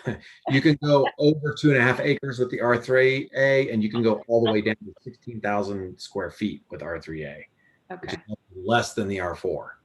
So it is Do we know what size they were?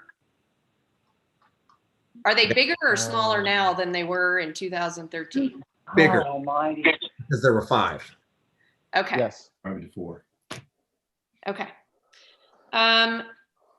Also, there's been a reference to, Councilor Sheldon asked about, HOA membership. There was a reference that there's a letter from Covington HOA to accept them, but there's quite a bit of letters purportedly from the Covington HOA in opposition to this proposal. And so I guess I was a little confused by that. Are we sure that there is such a letter? I guess, to Councilor Sheldon's point, my neighborhood doesn't have an HOA, so I guess I would be fine with, 4 lots being off on their own, but I just want to be clear on whether or not the vision, obviously nothing's set in stone at this point, but the vision is that these properties would be part of Covington HOA or not. Sure. And I think that that's right. There's a lot of information to get through. It's easy to get wires crossed. In the application materials submitted by the applicant represents that one of 2 options would occur. Either these lots would be included into the Covington HOA, or there would be a separate independent HOA established. Okay. In recent conversations that I've had with the applicant has indicated that in their conversations with the Covington HOA representation, that Covington is potentially willing to accept them and annex them into their existing HOA. Okay. Now, I will let the applicant discuss the details of that. I can simply pass along the information that I've been provided by the applicant. Sure. And I would just ask the applicant if you could just make a note to touch on that in your presentation, please. I believe, and then the last thing that I recall from the previous process in 2013 is that there's very complicated drainage structures under the parking lot. I'm assuming that's under the main parking lot and not under these parking lots. Is that accurate? The reverse I'm outlet. going to quickly defer to Mr. Valentine on this, but there are some unique drainage infrastructure on the parking lot for this accessory parking lot, the property at the southwest corner of Monroe and Hamden. And then I will quickly turn it over to Mr. Valentine as he knows far more about it than I do. Yeah, so I could chime in here, and thanks, Mr. Workman. So you're correct, Mayor Pro Tem Brown, that the existing lot does have some interesting drainage facilities with some porous pavements and whatnot. But as we look forward as to what's being proposed, all of that would be removed, and what's being proposed would be compliant with the current city municipal code, which relies upon the Arapahoe County Stormwater Management Manual. So we've already checked the box working with the applicant's civil engineer through their preliminary drainage letter that all of the criteria within the city municipal code, they have the means to check the boxes on that as we move forward with the final drainage design, the phase 3 drainage report, and the construction documents. And to that point as well, we've been coordinating pretty closely with Denver Water and with their requirements as well. Just because we're up against the Highline Canal, and there's some pretty specific requirements for development against the Highline Canal. So we've been actively engaging them, and the applicant has been working hard to check the box with both us and Denver Water as they've been moving forward. So those large underground storage vaults that I remember, those are under these properties, and the plan would be probably to remove them all when it's eventually. Yeah, and I don't know exactly everything that's installed today, but I know that what's there today is going to be removed and then replaced with an overland swale that will drain to water quality and detention pond in the southwest of the, exactly. Okay. I think that's it for me. Thank you. Actually, Mayor Stewart, if I could just circle back to Mayor Pro Tem's first conversation about traffic management. We'd be remiss on traffic and parking if we didn't check in with our engineering specialist, Jeremiah Simpson, on that topic. Before we just zoom past that, I'd like to just check in with Jeremiah to see if he has any additional input. Thank you. Yeah, I don't have a lot to add.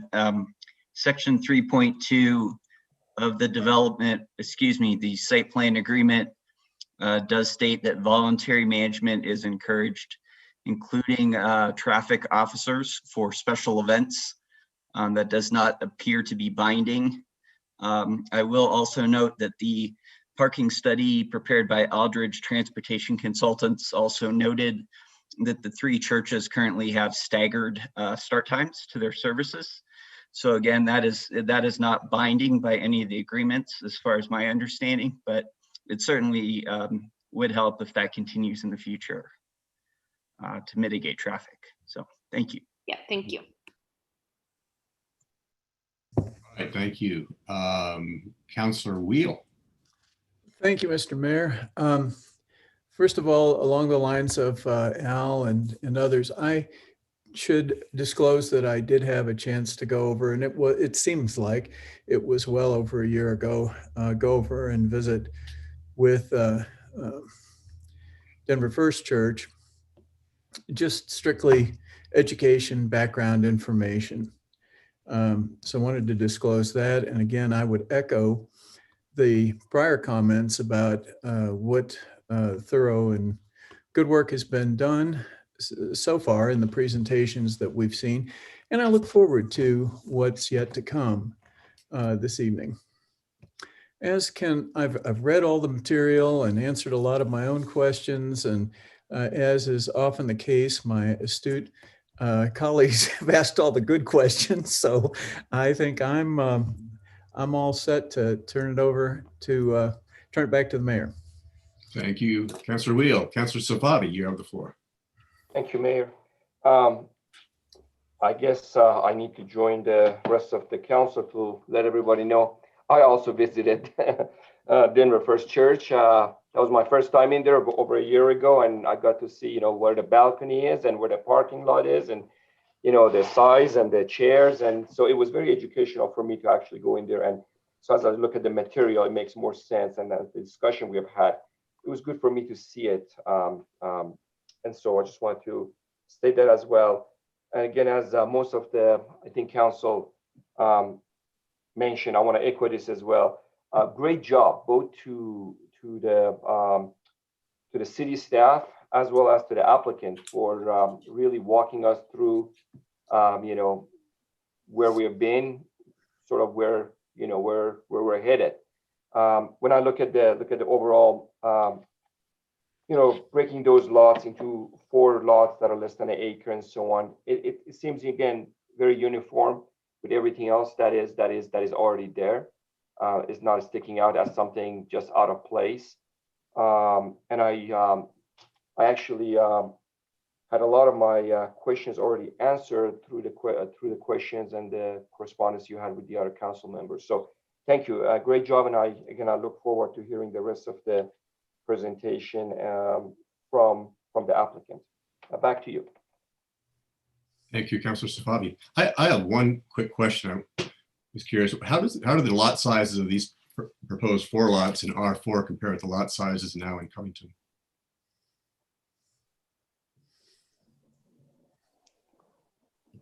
In terms of, like, are they similar in size? Similar size. Yeah, they're much more in line with the existing Covington lots as opposed to the existing R1. Are they identical? No, but they are much closer aligned in terms of the square footage. They're much more consistent in terms of what is existing south of the property. Mayor, yeah, go ahead, Mayor Pro Tem Brown. I just forgot, in the full disclosure mechanism, I forgot to mention that as well. I've actually been to Denver First Church several times over the years, being their council person for going on 8 years now. So I too visited prior to this application at, when they invited basically the council members. So just wanted to add my disclosure to that. I think you can make that all of us, because I have as well. I've been there. I've been to the church as well. Of course, there have been other events. The church holds not only its events, but other events as well. And so I think all of us have been in there from time to time for those events, if not the religious services. All right. And Mr. Mayor, just to more thoroughly answer your question, Yes. a random sampling of the lots in Covington are roughly half acre in size, give or take. These lots would be slightly larger than that, anywhere from about 0.6 of an acre to 0.8 of an acre. That's kind of what I thought. Thank you. I appreciate that. Sorry. All right. I think unless there are no more questions for staff, I would like to move on and let the applicant maybe answer some of the questions. And Mr. Ferris, I don't know if you're the one to do this or who's going to do it. I know there's some of the council members had some questions. I'm sure you were writing them down, but you're certainly welcome to jump in and respond to any questions or add anything that you wish. Thanks. And Mr. Mayor, if I may, Mr. Ferris and the applicant do have a brief presentation. Mr. Ferris, I don't know if you'd want to answer any questions ahead of that, or if you want to run through your presentation first. I would defer to the mayor on how he sees fit best. Mr. Ferris, it's up to you, however you'd like to do it. Well, why don't, I think our presentation addresses the questions that have been raised, and they were all good questions. And so we'll try to move through our presentation as quickly as possible and hit them all. Okay. Bear with me for just a moment, Mr. Ferris, while I share my screen for you. Okay. Okay. Thanks. So, Paul, you're in charge of this slideshow now, right? That's correct. Okay, great. So here's our title block. We can jump right into the next slide.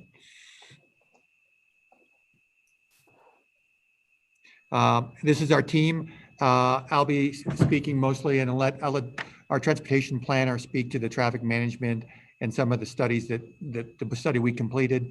And Jim Godwin, our civil engineer, will also speak to the drainage plan that we have, which is an interim plan and a final plan that's being developed for the final plat.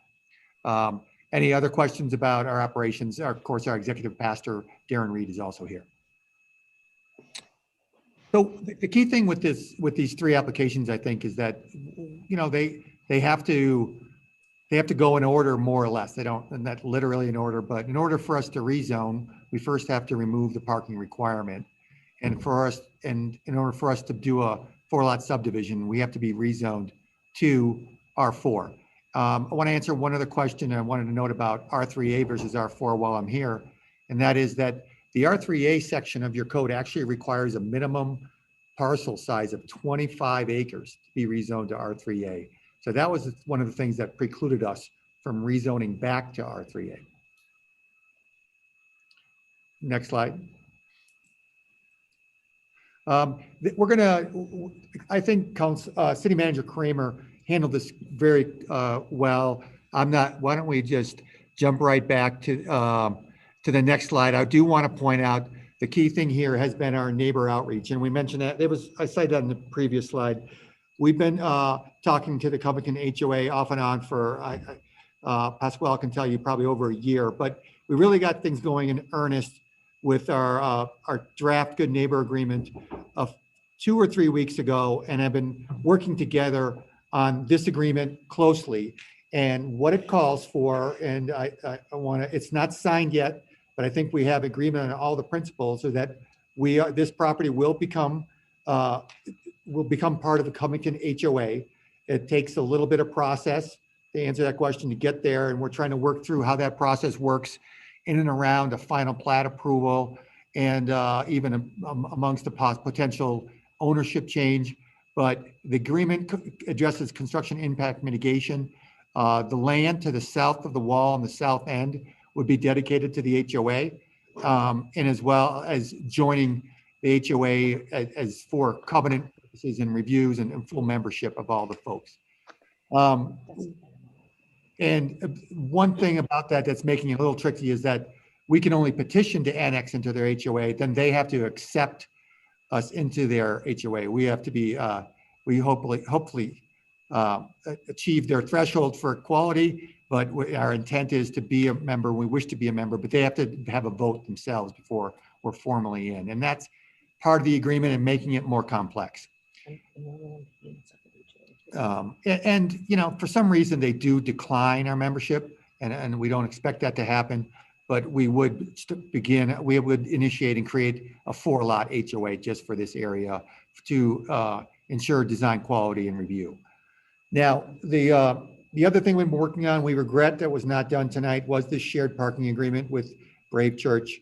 That got caught up in some last second concerns and a change in kind of leadership on the part of Brave Church on their review of it. So, but we wrote here that we thought it would be signed by today, but we appreciate the additional time to get it done, and we anticipate making it part of the signed site plan agreement that we've also mentioned. And as part of this, we'd love to speak later about perhaps a condition of approval that locks in this good neighbor agreement and the shared parking agreement as you guys see fit. Next slide. Just stepping right into the site plan approval. I don't want to go into this too much. Senior planner Workman cover this really well. We do believe we meet all your requirements. So I just wanted to list those and get those into the record. Next slide. We also meet the requirements for parking. And at this point, I'd like to toggle between this slide and the next and turn it over to John Aldridge, our transportation planner, who stamped and certified the study that you have and addressed some of these requirements. John, I hope you're still on, right? Yeah, I'm here. Can you hear me? Yes, thanks. Okay.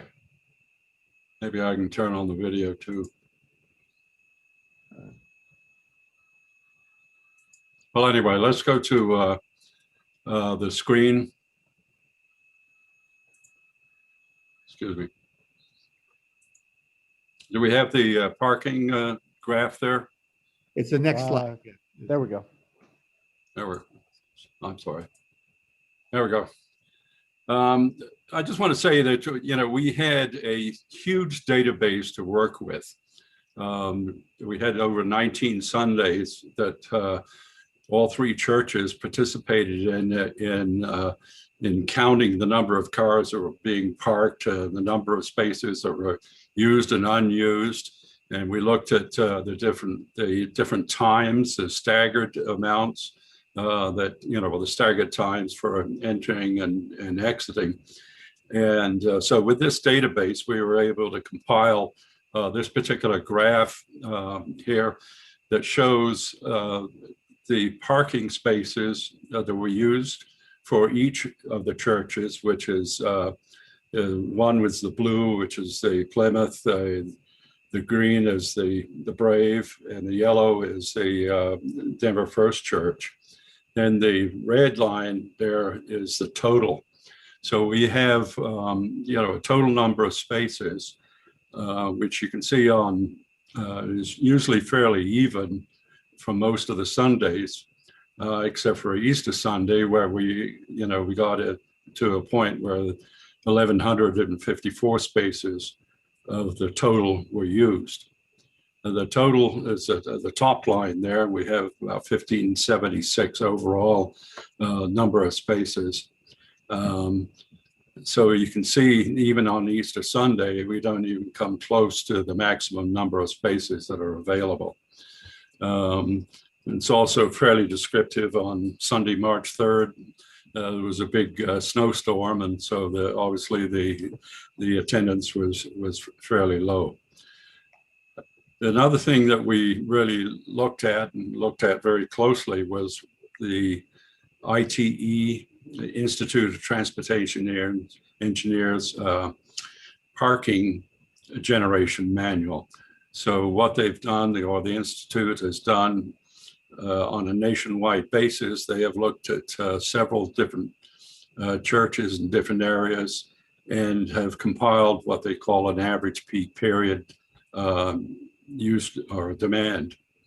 And so if we take their information and apply it to here, we're very close to, you know, what is represented throughout the nation at other different churches.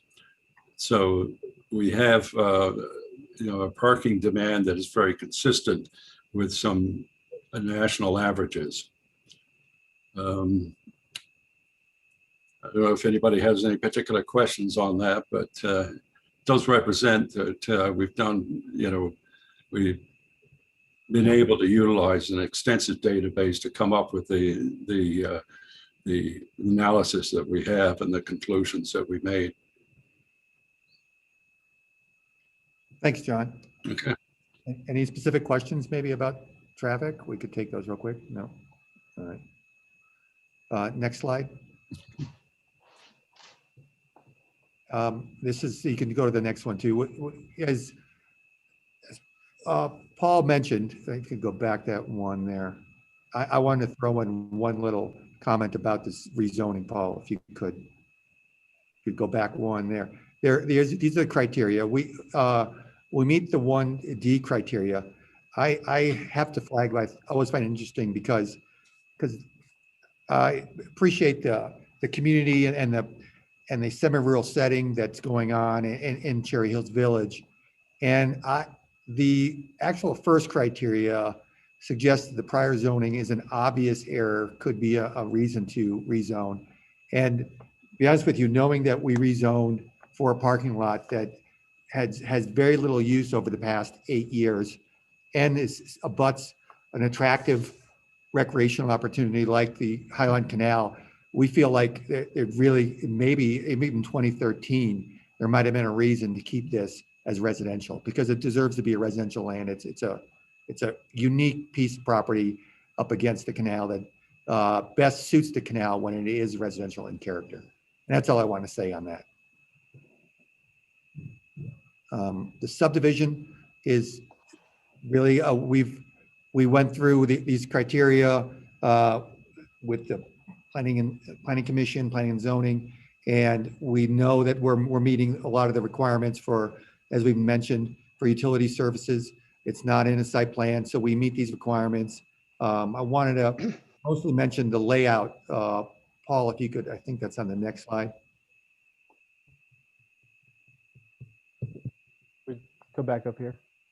No, the forward, next down, keep going down into the, we recorded all these different agencies we coordinated with and work with. This is the lot, it's the lots themselves, not the sizes. And I think the key thing, the coordination here that I want to describe and actually turn it over to our civil to get into a little bit is that there are 4 lots here that work well, even after we are able to let's land to the right or south on this plan that's going to be provided to the Covington HOA under our good neighbor agreement.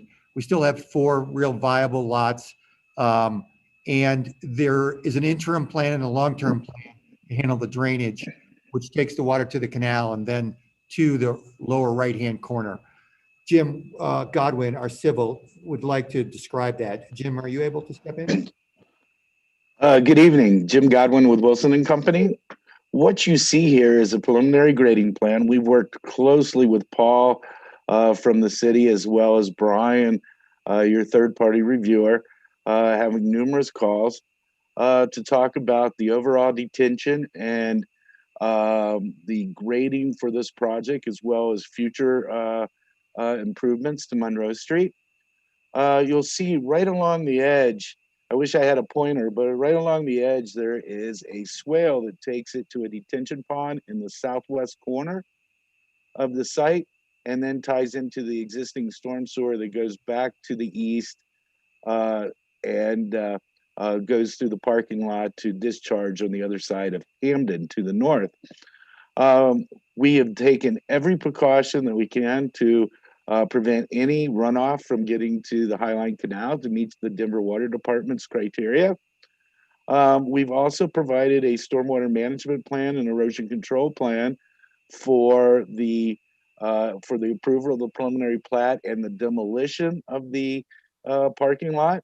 There was a comment earlier about the porous pavers and the existing drainage system. All of that would be removed with the demolition of the parking lot. So this is a standard before for residential units. They will be probably walkouts facing west from their walkout basements. With that, I appreciate you letting me speak this evening, and I will gladly answer any questions you might have.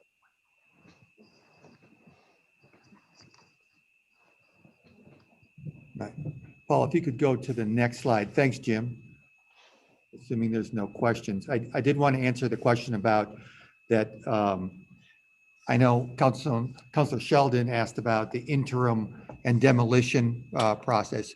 We have kind of explored a two-phase work on this site, and all this has to be also connected to the site plan agreement and execution of that agreement. We understand that execution agreement, along with the shared parking agreement, would hopefully come together, and at that point, we'd be authorized to do demolition and then also at some point in the future, then proceed with infrastructure installation. And that's what we've been talking to Covington HOA about, two-phase. To be honest with you, we're looking to proceed with demolition sooner rather than later, primarily because there's an amazing opportunity to recycle all these materials in this lot. The porous pavers and the pea gravel actually has some monetary worth. We've been told by the people who are interested in it that it has more worth early in the construction season, i.e. spring, early summer, than in the fall. And we're keeping an eye on that. And of course, for obvious green reasons, we'd also like to recycle as much as possible. So the idea is that if we're approved and everything is signed and approved, we could pull a separate building permit with Paul and Brian reviewing it and sharing whatever we need to with Covington HOA and the neighbors to remove and replace everything with grass seed. And in essence, it would also keep this drainage pattern you see on the plan in front of you, where the water would still flow towards the canal and then take a swale to the right to a detention pond. But it wouldn't be the final version of the pond. That would come later when the houses get built. This interim condition would essentially create the land in its green raw form, right? They'd be unfinished lots without a parking lot. And we would then, as soon as final plat is recorded and bond is posted, we could then proceed, we or a subsequent owner that is, with infrastructure installation, which involves a new sewer line, possibly some walls along the side here, more landscaping, where it's going to be dry utilities, gas and fiber optic is needed to be probably installed to serve these lots. So this happens only after final plat approval, because of course those details have to be approved separately. So I hope that answered the question about that. I know Councilman Sheldon had about how this would proceed, but the bottom line is step one is securing the final agreement that with you guys, the site plan agreement, along with the attachments such as the shared parking agreement. And we've contemplated including even the good neighbor agreement if that's something that the HOA is interested in. Next slide. And so these are what I should have been on this slide already, I guess, but I wanted to know, this is how we move ahead. You do have the final plat that involves all these other details like the formal land dedication, street profiles. And we also anticipate if we are in the Covington HOA that the land dedication of the land south of the wall would occur at final plat as well, because technically the land as a parcel isn't legally created until that plat is recorded. And these are all necessary steps. Next slide, Paul. And really, we just want to kind of wrap this up by pointing out some of these key facets. One, we of course like the staff recommendation. We hope you agree with it as well. We are going to be working on executing that shared parking agreement.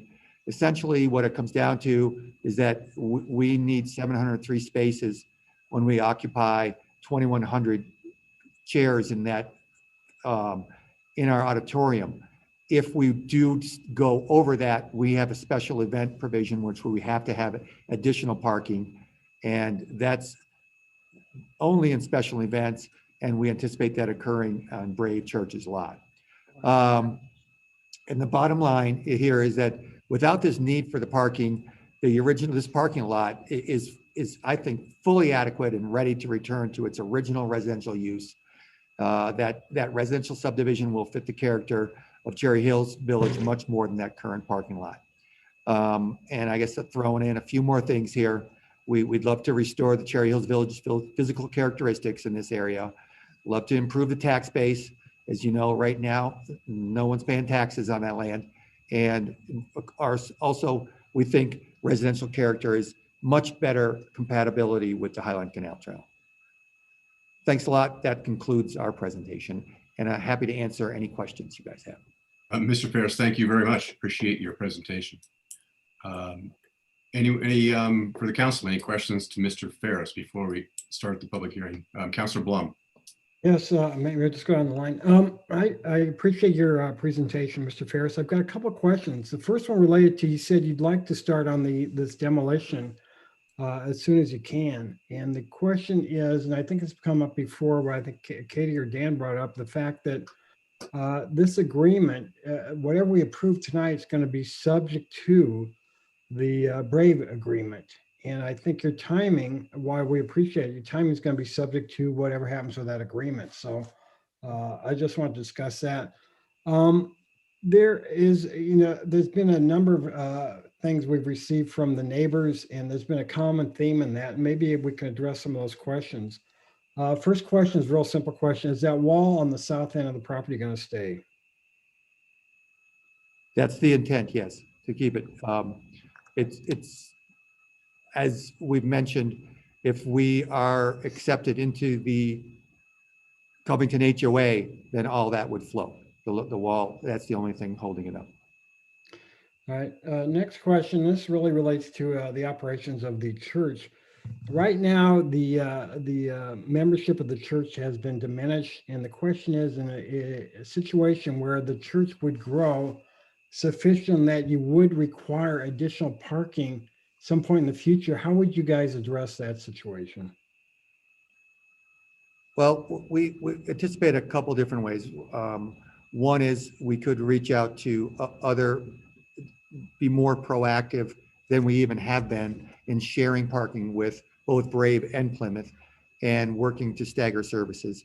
One, we still do own 2 acres at the corner of Jefferson and Colorado Boulevard. We're looking to sell that, but if, let's say, it's not sold or we don't get the right price, it's still available for parking.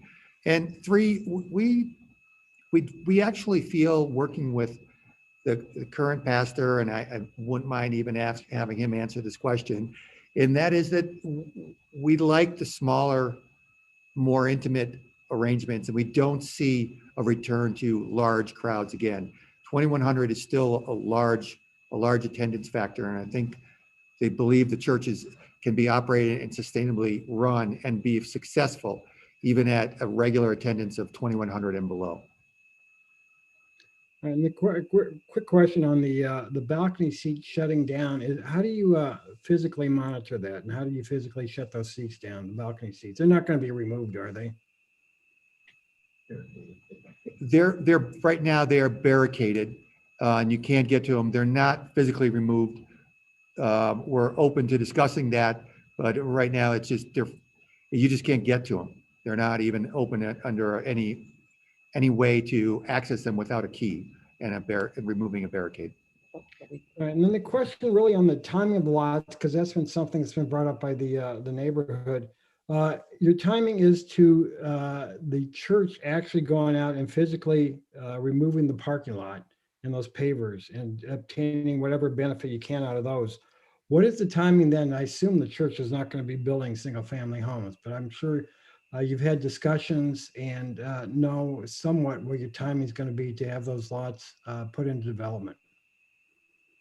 In a perfect world, this is the way I see the schedule flowing. Hopefully we would have everything signed up and worked out with the attorneys with the site plan agreement and the shared parking agreement, let's say 60 days from this evening. That means we're looking at June, April, May. May, when theoretically we could be demolishing the lot. And then we'd really probably going to need a good 6 months to finalize the plat, because that's some additional design detail, performance bonds. Hopefully it gets recorded by the end of the summer and we're selling lots at some point in the fall. Do you anticipate selling lots to one builder, or you anticipate just selling lots individually? We're not sure yet, to be honest with you. I've been hearing from some folks that your best bet is to sell them individually. Individual buyers come with the builder and they want to build them one by one. But to be honest with you, the church is not in the development business. They would like to sell to one party and have them take on that responsibility. Okay, Steve, thank you. That was a very good presentation. Appreciate it. You're welcome. Councilor Blum. Councilor Sheldon, any further questions of the applicant? Just one. Steve, you just talked through a little bit of timing with Al. Does it make sense? What I think I just heard you say was that you'd like to be demoing as quickly as possible to reap the value of some of those recyclables. So you'd have theoretically, you could be demoing this thing in 60 days, yet it may be several more months before you've got a final plat approved and CDs approved, where you're ready to go break ground on the horizontal.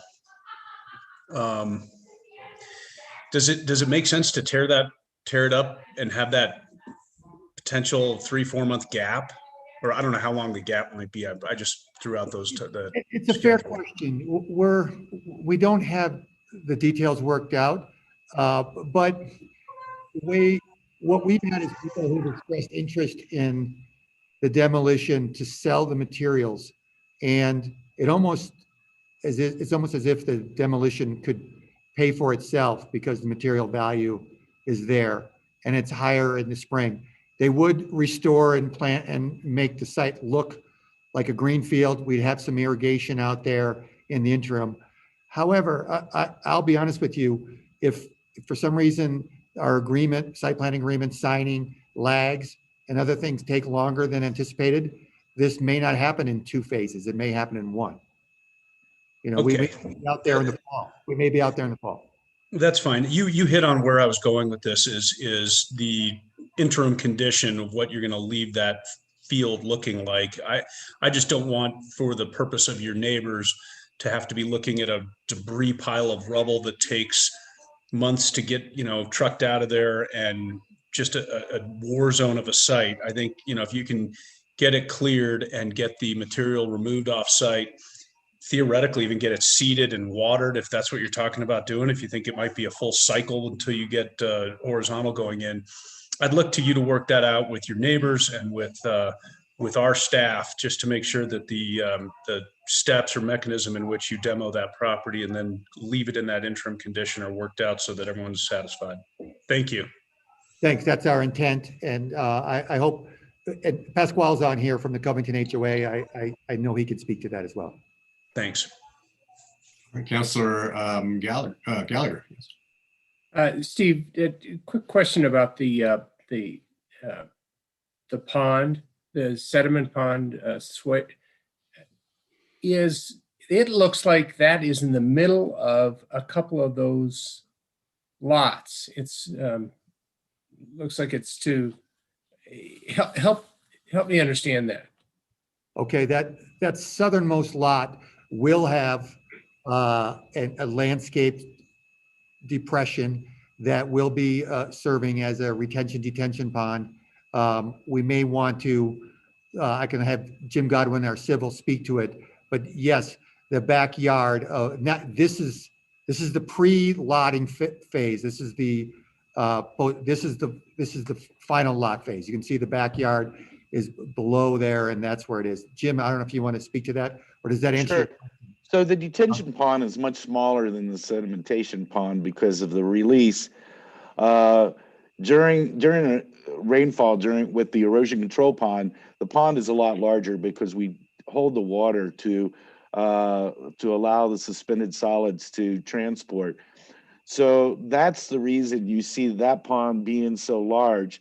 It's actually sized 2 times what is required as a protective measure for protecting of the Highline Canal. So we've done everything to make sure that we have a large enough pond for this temporary situation. And then the swale will be in the same location, but the pond will move for its final configuration. If you go back to the previous slide, for the final configuration of the detention pond, which is in the lower portion of that particular lot. Thank you.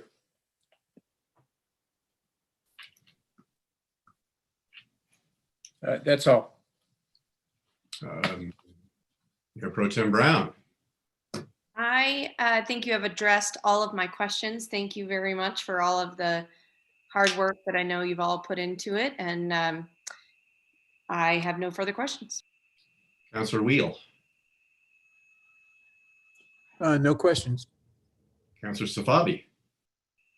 So first, great presentation. Thank you very much. And I was so glad to see a graph. As a scientist, I was with all these things with a graph. I think, it was so well done, just showing that, the number of the, attendees and what is, if you have the accumulation of all of them, what the number looked like. So that was very, very well done. Thank you so much. Back to you. All right. So if there are no more questions of staff, we can move to the public hearing portion of this meeting. It is 8:36. We'll open the public hearing. Laura, do we have signups or people wishing to speak still?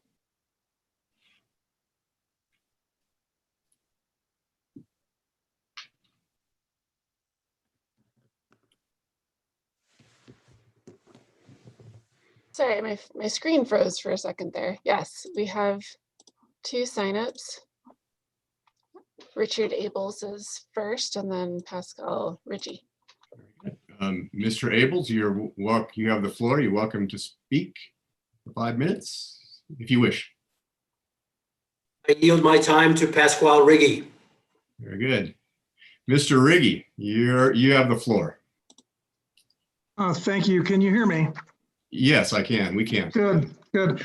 So thanks for hanging in there. Thanks for the opportunity to speak.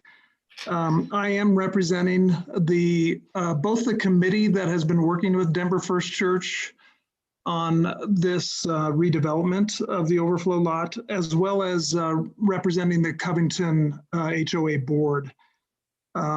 So I think, one of the first things I wanted to mention was a bit of context here, because it came up in some of the questions from the various counselors, and you're probably wondering how is it that in the 11th hour we haven't come to an agreement between Denver First Church and Covington to handle some of these issues with respect to the wall and annexing the 4 replatted properties into Covington.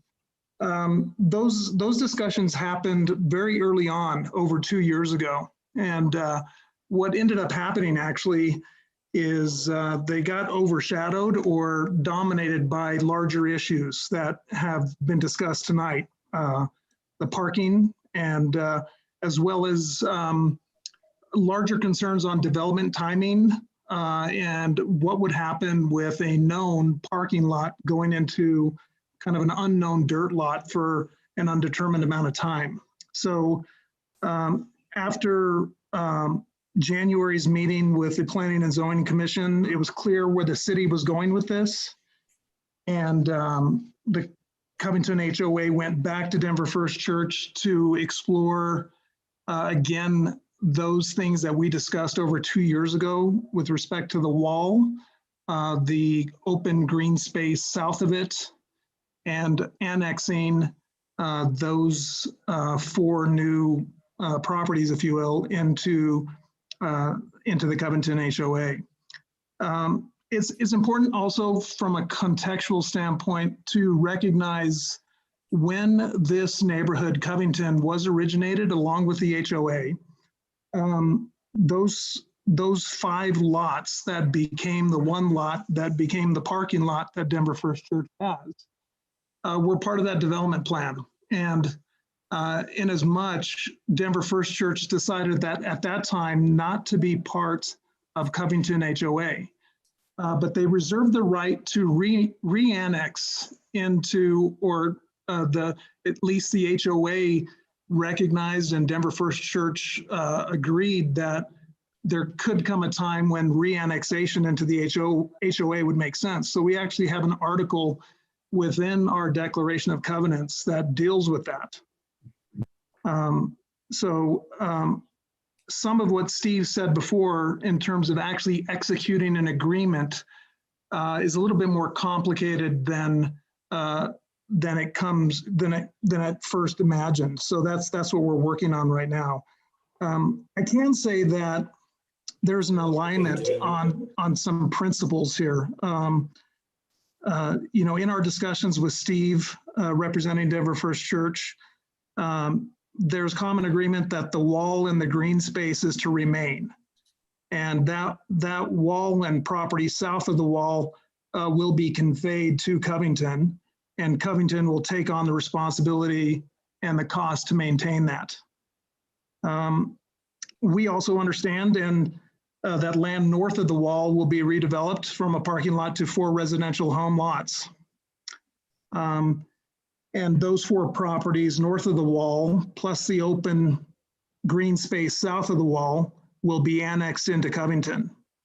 And if Denver First Church commits to all this and Covington supports the, I guess it's if Denver First Church commits to those things, and we being Covington, commit to proposing an annexation of those lots plus the open green space, then we're supportive of this going forward. There is no agreement yet. So, this is all subject to an agreement taking place. So our support tonight is conditional upon reaching that agreement, but we feel good about the principles involved in agreeing on those principles. And I won't bore you with the details of what would have to happen within an agreement to make sure it's consistent with our principles and our declaration. Parking. Sorry? Parking, yes, we're getting into parking. All that's, it's one of these things in our recent discussions with Steve as representative for Denver First Church, we were adamant about the parking situation. You can see that in the letters that have been submitted. I've heard it in some of the counselors' remarks this evening. There is a parking issue in this area. It may not be right now that Denver First Church is the culprit. The current version of that shared parking agreement between Denver First Church and Brave Church stipulates that Sundays and holidays are excluded from the agreement. We found that laughable, actually, because when else would you need it? So we expressed our concerns over the last year, 2+. We expressed our concerns at the Planning and Zoning Commission meeting a month or 2 ago. And in observing what's going on in the last 6 weeks at Brave Church in the middle of a pandemic. So, when we talk about all the parking analysis that was done, that's 2019 data. We have 2021 data in February that shows for 6 consecutive Sundays, Brave Church has not been able to contain their parking to their own parking lot.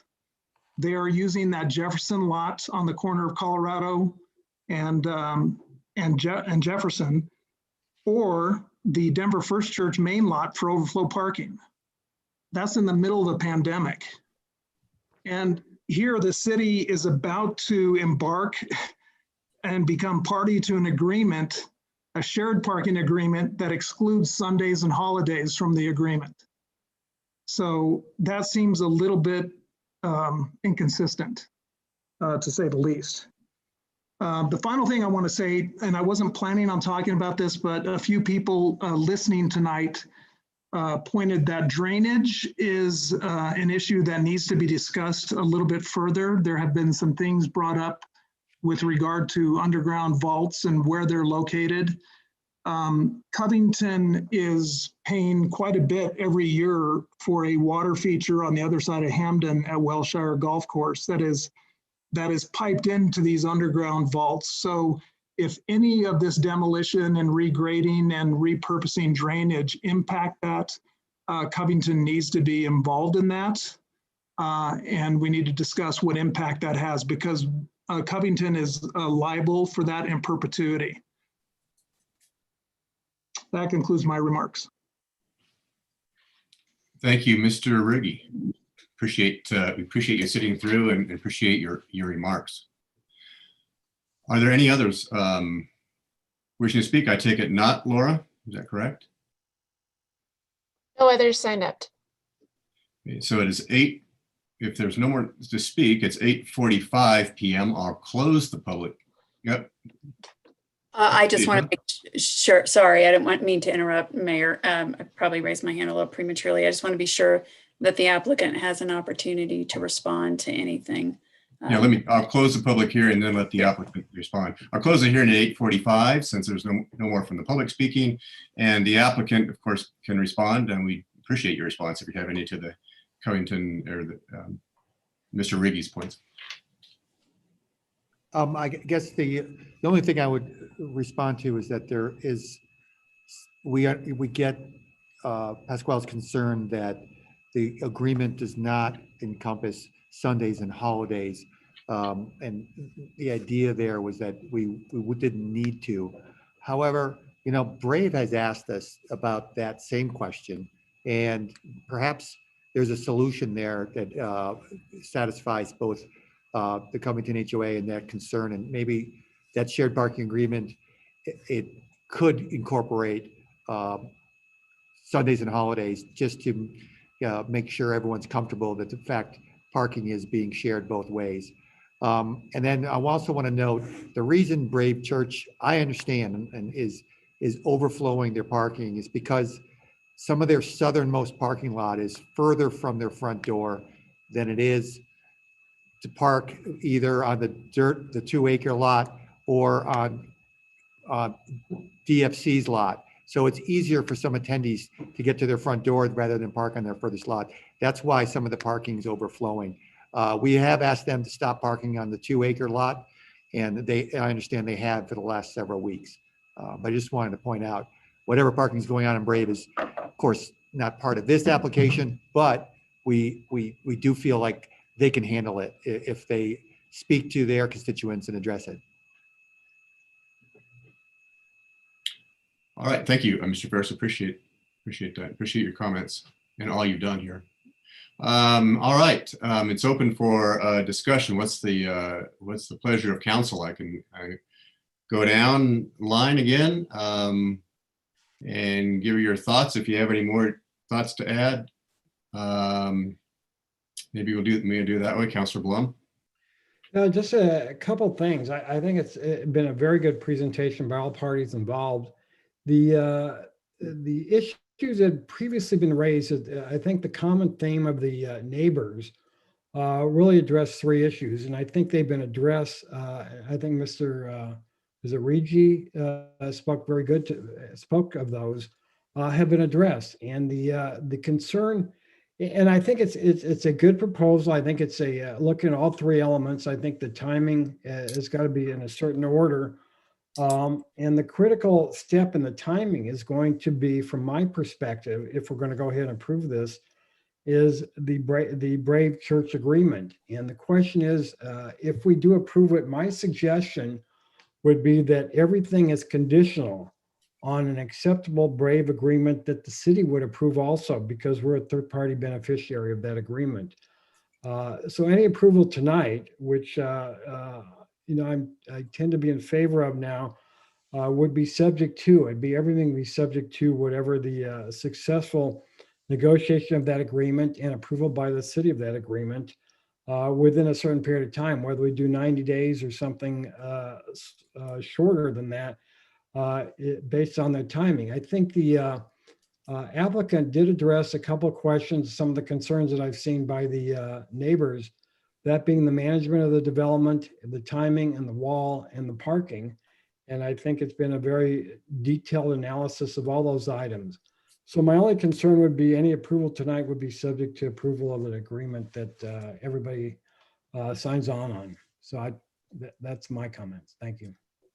Thank you, Councilor Blum. Councilor Sheldon, you have the floor if you wish.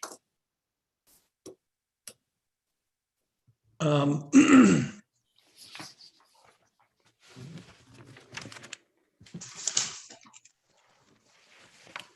think I would have been ready. I'm ready. I just got to find the right page.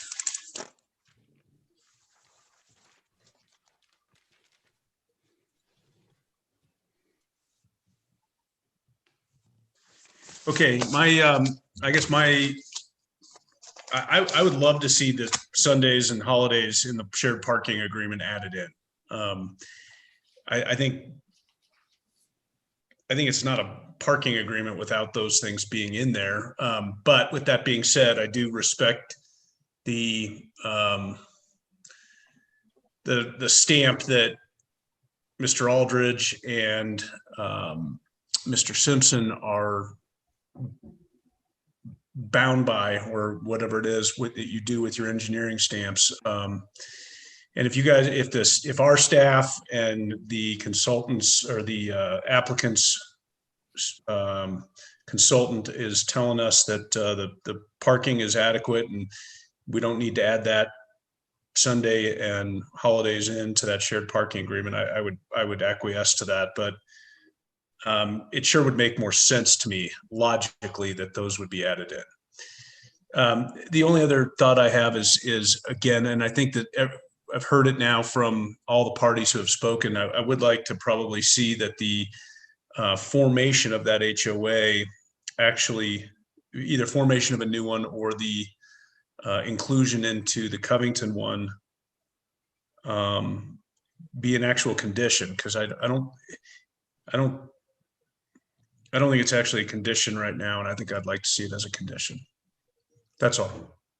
Councilor Gallagher?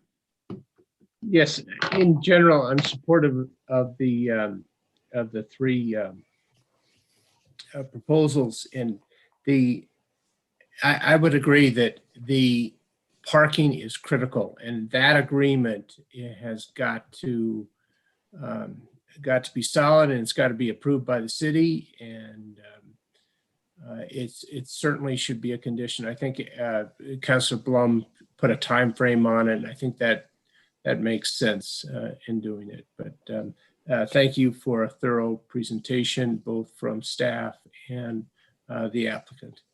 That's all. Pro Tem Brown? I guess I would concur. Obviously, I think parking is the largest concern of the neighbors, of the community. And that's a consistent concern across our community whenever we consider applications like this. I do think that the data shows that the parking should be sufficient for the foreseeable future. I feel that Denver First Church has made a number of efforts to satisfy and provide comfort that the parking is sufficient, and if ever it reaches a point where it's not, then they'll add additional services rather than just trying to pack people in. So I do have, I'm encouraged to hear that perhaps some of the disagreement between the neighbors and Denver First Church is being worked through. I think that's very encouraging, and I appreciate the work from everyone involved with that, coming to the table. What I would ultimately say is, as I mentioned before, I was on council when the previous application was submitted and approved. It was my first council meeting, as a matter of fact, and I was really heartbroken, I think is the right word, that there's a pop song, Paved Paradise, to put up a parking lot. I was heartbroken that in Cherry Hills Village, we were turning 2 acres of open space into a parking lot. So I think, there's a spectrum. We did receive some other feedback from a resident who I think makes a very good point about R1 zoning and the importance of R1 zoning in Cherry Hills Village. And I agree. I think he makes some valid points. But if everything is a spectrum, and on the spectrum of what works with our master plan, I certainly believe that 4 residential lots is more in keeping with our master plan than a giant parking lot that gets used maybe once or twice a year.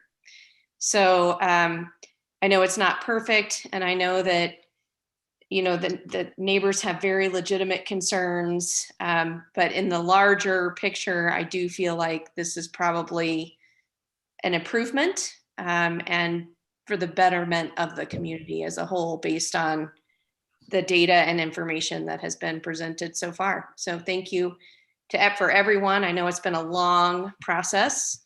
And like I said, the neighbors, the HOA, First Church, your entire team, the city staff, thanks for working together to pull something, a workable agreement together. Councillor Wheel. Thank you. Couple of well, maybe observation question. There was, I think, a comment made earlier about Plymouth as well, and a parking agreement that also either included them or a separate parking agreement with Plymouth. I confess I don't know the numbers, so I can't speak to the relevance of their inclusion, but it seems, I'm not sure where that stands. And I think it would be informative or instructive to get a sense of what, if anything, is contemplated for Plymouth. I agree with Al that I think the parking situation, just given that it's an important issue, really needs to be worked out without creating some imbalance between the HOA and the church. I think that reasonable minds come to reasonable conclusions, but it would feel a whole lot more comfortable if we had the parking agreement or agreements sorted out. It does seem to me that successors and assigns need to be a part of that, because it's not much good if one of the parties moves on. And yet I think we owe it to Covington to provide some protection for the neighborhood that doesn't dissolve with a change of either the church or the property in the process. So I think we need to speak to both the property as well as the institution in that succession for the parking agreement. And Sundays and holidays, I think that certainly Pasquale makes a very good point. I think I just didn't read carefully enough, but that really should be a part of it.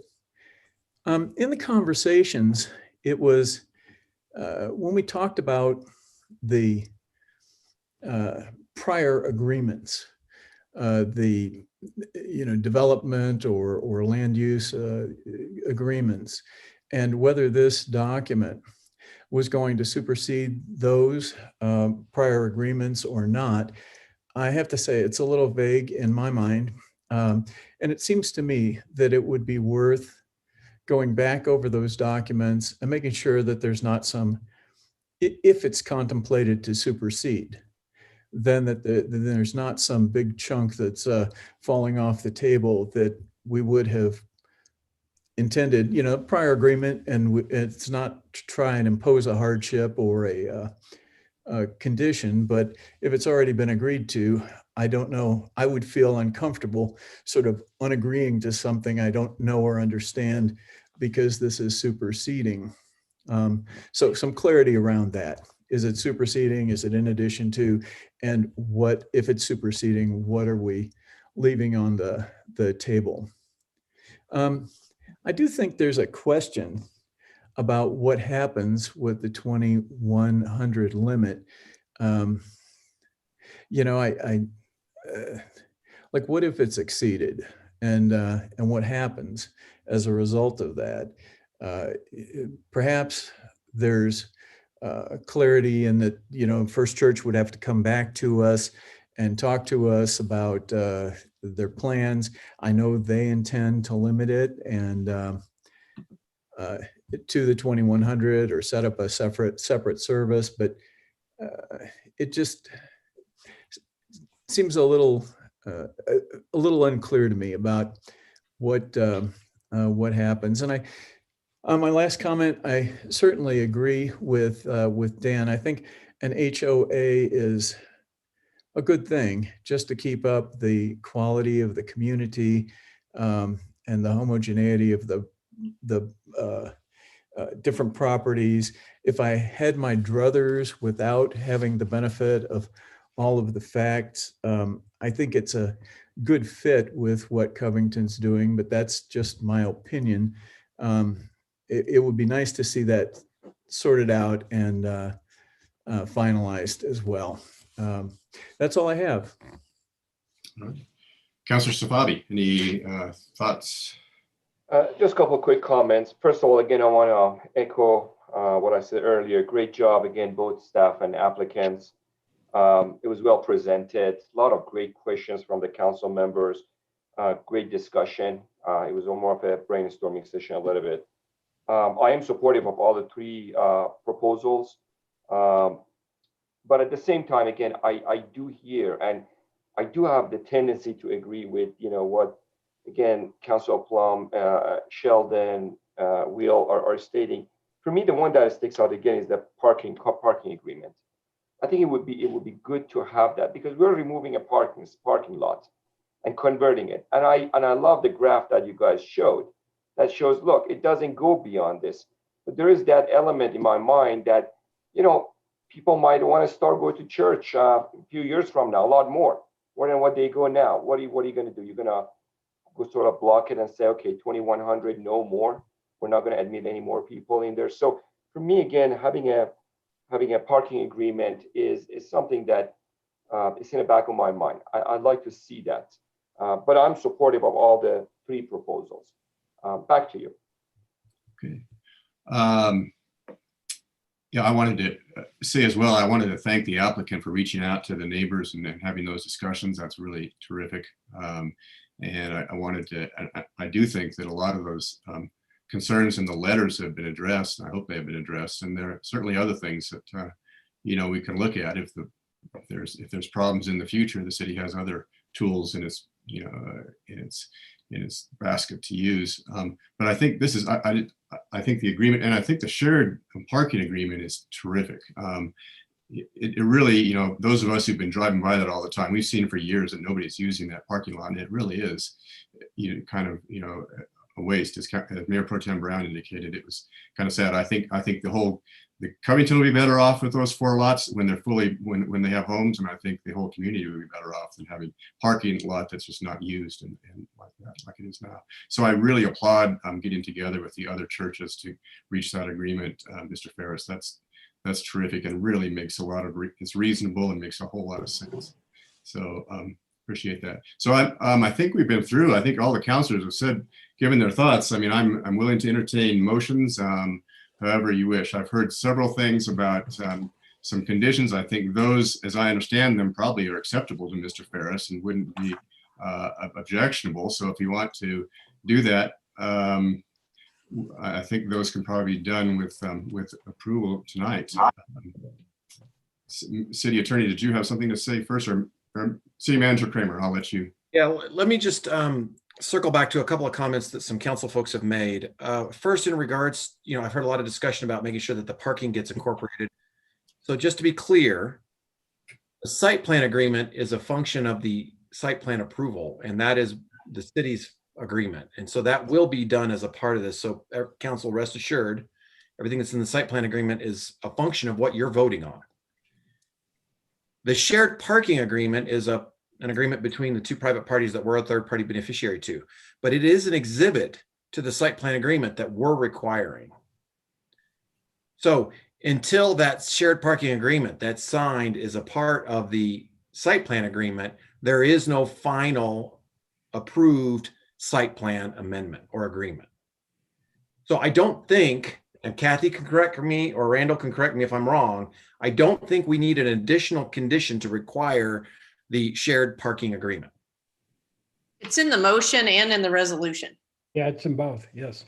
So The it'll be fine. The required to, the agreement with Brave Church must be executed within 90 days of approval of the site plan amendment by city council. Yes, agreed. That's the timing for it. But the fact that we don't need a separate condition that says that they must enter into this agreement and all these other things. That was really just trying to get at that when they have to provide it by. That condition assumes that they're going to have it because it's a part of it's an exhibit to the agreement itself. Well, right, but it says it has to be executed, so they've got to come up with it and agree to it and execute it within 90 days. So Yeah, It is a I think condition that covers it in the all. motion. It is a condition. If you Yeah. read- So I guess my point is, I think from a parking perspective, there's a lot of concern about the parking, and I think from the neighbors as well. Just the overall structure of the agreements and the conditions, I think handles that. The condition, and I'm going to ask Kathy or Randall to weigh in on the whether it runs with the property or it's assigned and heirs and anybody else that might have it. The question I think that Councilor Wheel had. The site plan amendment agreement, Yes. shared parking agreement. Well, the site plan of parking agreement is the one that we're enforcing. But it has an exhibit of the shared parking agreement. Yes. And that has the third party, goes to his assigns or successors. Yep. Kathy, this is Al. Let me ask you on that. It says the condition, if you look at the motion, it says subject to the following conditions. And one is the shared parking agreement must be executed. I would add something in there too, that shared parking agreement must be approved by the city as a third-party beneficiary, rather than letting them come up with an agreement that we may not agree to. So I would add in there that the parking agreement must be approved by the city at some point. And run with the land. Exactly. Would the applicant have any objection to adding that in as a condition? now, how can you make that run with the land? I don't see. Record how it. you could- If I'm a new owner of that property, I don't see how you could force me to share my parking with somebody else. It's the same as an easement. I mean, it's going to run with the land and it's going to burden the land. Whoever buys that then is going to be subject to whatever that agreement is. They're going to buy it subject to that agreement. Yeah, Randall. Well, so essentially, Katie, your concern is that we're asking the applicant to sterilize their property in perpetuity? Yeah, I mean, what if somebody buys that other lot, Brave Church, and I don't know. Decides that, A house. yeah, they want to put one house there. I see your point, and I'm sure Steve's sitting there going, nope, we can't do perpetuity. We can't do a recorded deal. Randall, would you like to chime in? I was simply going to suggest that I think it's a concern to impose upon Denver First Church a condition that requires another third-party entity, i.e. Brave Church, to encumber their property permanently with that requirement. If Brave Church doesn't agree, then presumably the application is denied, or at least at that point in time not approved. It's something of a delegation of authority issue, I believe, to try to condition the Denver First Church's application upon a requirement of imposing a requirement on a third party. Okay, but so I guess I'm going to chime in here on Al's concern. How do we,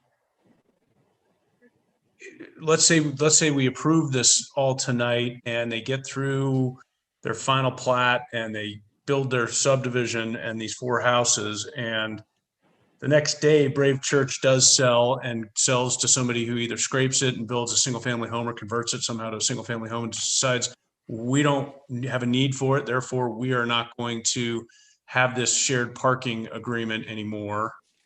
Well, the application before you, Denver First Church's application, will have been approved conditioned upon a site plan agreement that is recorded against their property and which incorporates the shared parking agreement. So that if that shared parking agreement, by virtue of a new owner on the Brave Church property, essentially is placed into limbo, that doesn't absolve Denver First Church of meeting its obligations under the site plan agreement, which include holding no special events if they cannot accommodate the extraordinary parking demands expected. Okay. So They'd have we to come up with something else, basically. They're gonna have to bust them in and find a lot. Okay. Yes. And I think a reliance upon that leverage that we have in those agreements is a better approach than trying to impose upon a party, not party really to this entitlement proceeding, impose upon them conditions. Yeah, that makes sense. Thank you. And that's actually gets to the idea that the site plan agreement should not, I think if the applicant is willing to change it to Sundays, that's fine. But I think the original intent was that the site plan agreement was attempting to meet the section of the code requiring extraordinary events. I mean, the shared parking agreement. Shared Yeah. parking, The yes. shared parking agreement, as Mr. Riggi said, excludes holidays, but that is because it is designed to address the overflow that occurs outside of the normal Sundays and holidays that they have self-restricted in the site plan amendment agreement. Does that make sense? Yep. That was the idea. That was the framework. Yeah, you're You know, it seems like we're a long way from Sundays being a parking problem, aside from this convenience issue that was brought up. But holidays seem to me like they certainly could be. They're more or less a special event, and it could be considered a special event in the life of the church. There aren't very many of them in a year's time, but it does feel to me like excluding those holidays is sort of not consistent with the spirit of what we're trying to, all the parties are trying to accomplish. I think Mr. Ferris actually acknowledged that already, so maybe you can speak to that as well, if you'd like. And keep in mind, if a holiday service exceeds 2,100 people, it will be a special event, and we have to anticipate it and accommodate it. Okay. It's just sort of a magic number, the 2,100 for those Sundays and holidays. And then you. That's not to say that Mr. Ferris couldn't talk about Sundays and holidays for other reasons in the agreement, and he may want to, and for good reason. And it kind of makes sense. Staggering your hours, how are you going to park, what are you going to do? That kind of makes sense on ordinary holidays and Sundays as well.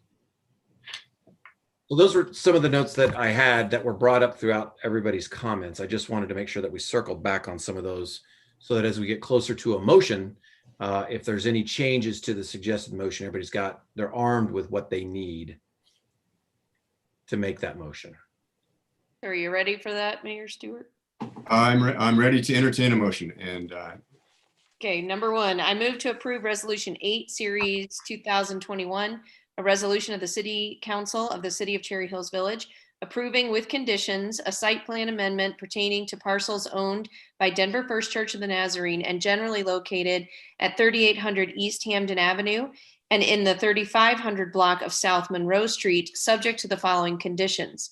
1, the shared parking agreement with Brave Church must be executed within 90 days of approval of the site plan amendment by City Council. And 2, prior to the issuance of permits resulting in any site demolition or site work pertaining to the overflow parking property, Denver First Church of the Nazarene will be required to submit appropriate documentation to the city, and applicable referral partners for review and approval and notification to the Covington HOA. Second. We have a motion and a second by, I think you had a motion, second by Counselor Wheel, or, well, Wheel, we'll call it Wheels. All right, then any additional discussion of this motion? Looking and hearing nothing, I'll call for a vote then. Roll call. Laura, are you with us? Yes. Counselor Safavi? Yes. Counselor Wheel? Yes. Counselor Brown? Yes. Counselor Gallagher? Yes. Counselor Sheldon? Yes. Counselor Blum? Yes.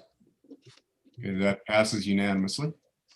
Okay, I move to approve Council Bill 1, Series 2021, a bill for an ordinance of the City of Cherry Hills Village to rezone a parcel of land owned by Denver First Church of the Nazarene located in the 3500 block of South Monroe Street from R1 2.5 acre residential to R4 1/2 acre residential and amending the official zoning map consistent therewith on second and final reading. We have a motion Second. and a second. Is there any further discussion on that motion, which is to which Council Bill 1, Series 2021? Hearing none and seeing none, Laura, could you take a roll call, please? Counselor Safavi? Yes. Counselor Wheel? Yes. Counselor Brown? Yes. Counselor Gallagher? Yes. Counselor Sheldon? Yes. Counselor Blum? Yes. Katie, Yep. before you introduce the preliminary plat, Why don't you do the preliminary plat? I'm happy to have you do it. I want to, I think this may be the appropriate spot. Mayor, if it's okay with you, I'd like to ask Mr. Ferris if he's okay with an additional condition being added. Sure. Mayor, okay. Steve, are you okay if we added a third condition to the preliminary plat approval that says at the time of final plat, maybe at the time of final plat recordation, or it can be consistent. We could do it the same as number 1 at the time of final plat submittal. Probably recordations probably gives you more time though. At the time of final plat recordation, the property shall be either A, annexed into the Covington HOA, or B, a new HOA, which CCRs should be recorded, which CCRs shall be recorded at the time of final plat, something like that. I'm amenable to that. I think the only question I have is timing and creating CCRs for a separate HOA. I wouldn't mind a few months after final plat to get that done. That's about it. Otherwise, but I think we're going to be in the Covington HOA, to be honest with you. But if we're not, I'd like a little more. Okay. So can I ask what your concern is? I mean, there are quite a few properties in Cherry Hills Village that aren't part of an HOA. and I think if you had it to do over again, they would all be in an HOA. I don't know. Our neighborhood looked at creating one and people said no. So I don't know. What is your concern?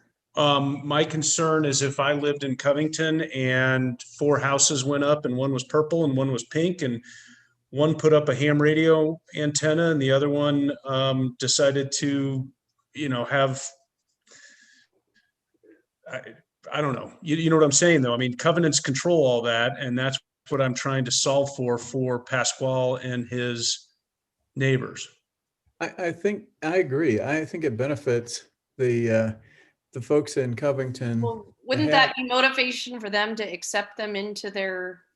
Well, it would, but if they come to a crossroads, Katie, and they can't get their issues resolved for other reasons, which we're not privy to and we don't need to be. Certainly.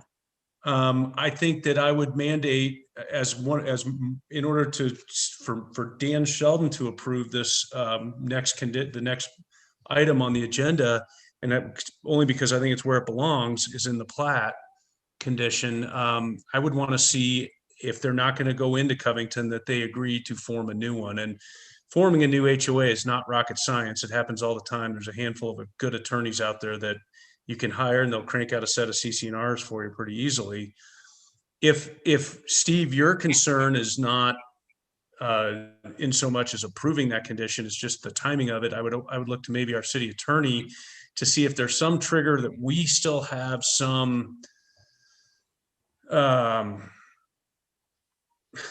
leverage isn't the right word, but I'm going to go ahead and say it. So we still have some leverage to come back to you, the applicant, and say, hey, look, you had 60 days after the final plat recordation to get a set of CC&Rs recorded for a new HOA, and you haven't done it yet.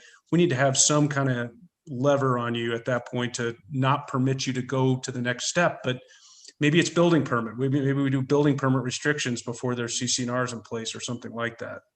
So I got to say, Dan, I'm not in agreement with that. I think an HOA of 4 houses is, we have defunct HOAs already in Cherry Hills Village. I think an HOA of 4 houses is burdensome.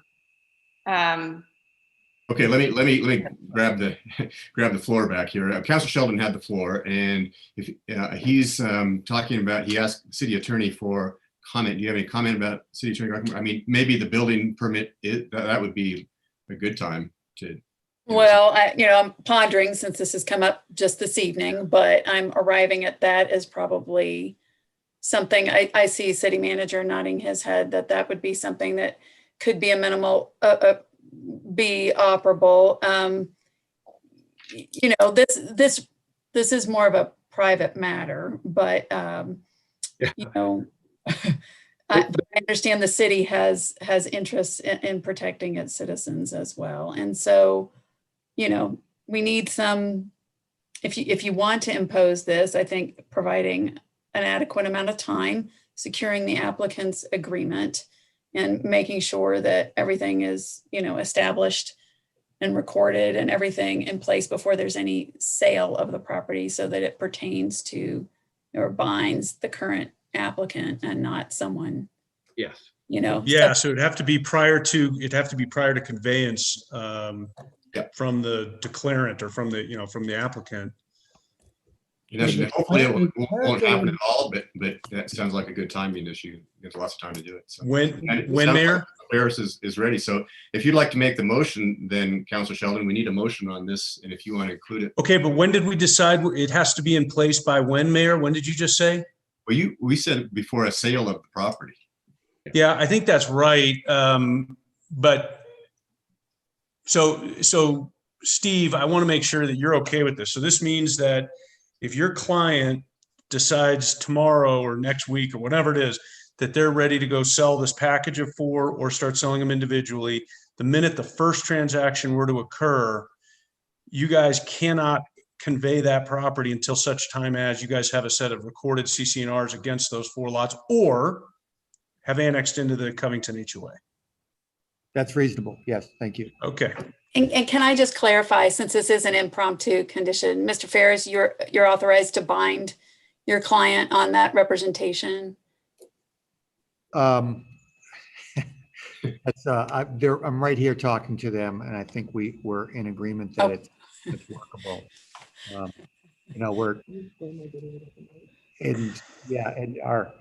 our current attorney is struggling with the video on our screen. But the bottom line is that I think we're looking at another probably entity who was going to be the developer here. And if you think through what a typical developer can do and handling and CCRs, and we've been advised by several custom home builders that an HOA adds value to this property. They are interested in it. So we think we can make this work. So Katie, I'm going to go ahead and make a motion. And if you choose to suggest either amending that motion or something, please feel free. Okay. Okay. Cool.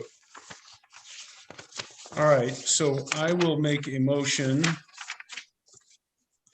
I move to approve Resolution 9, Series 2021, a resolution of the City Council of the City of Cherry Hills Village approving with conditions a preliminary plat for a parcel owned by Denver First Church of the Nazarene and located in the 3500 block of South Monroe Street, subject to the following conditions.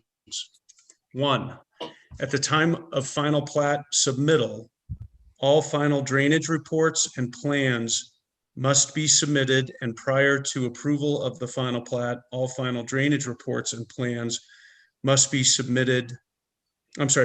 approved by the applicable agencies.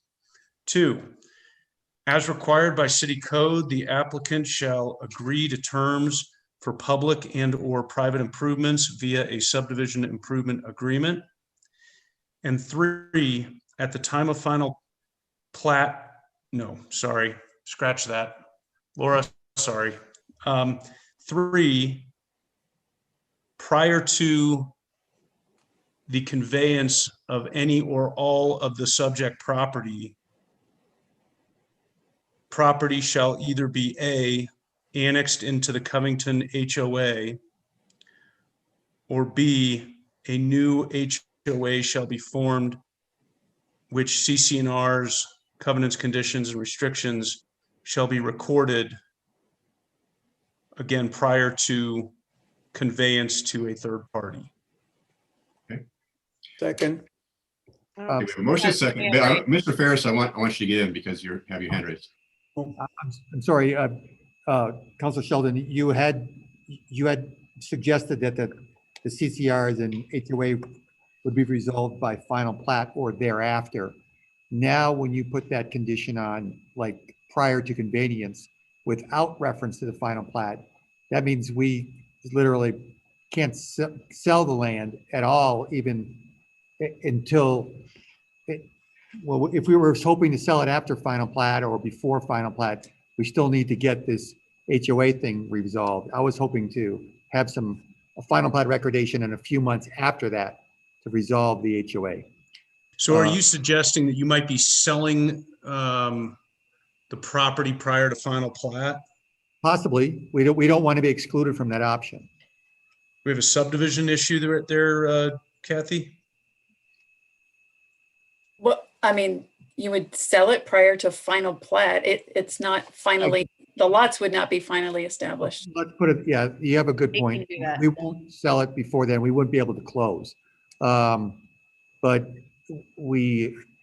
just kind of concerned that you're putting out there that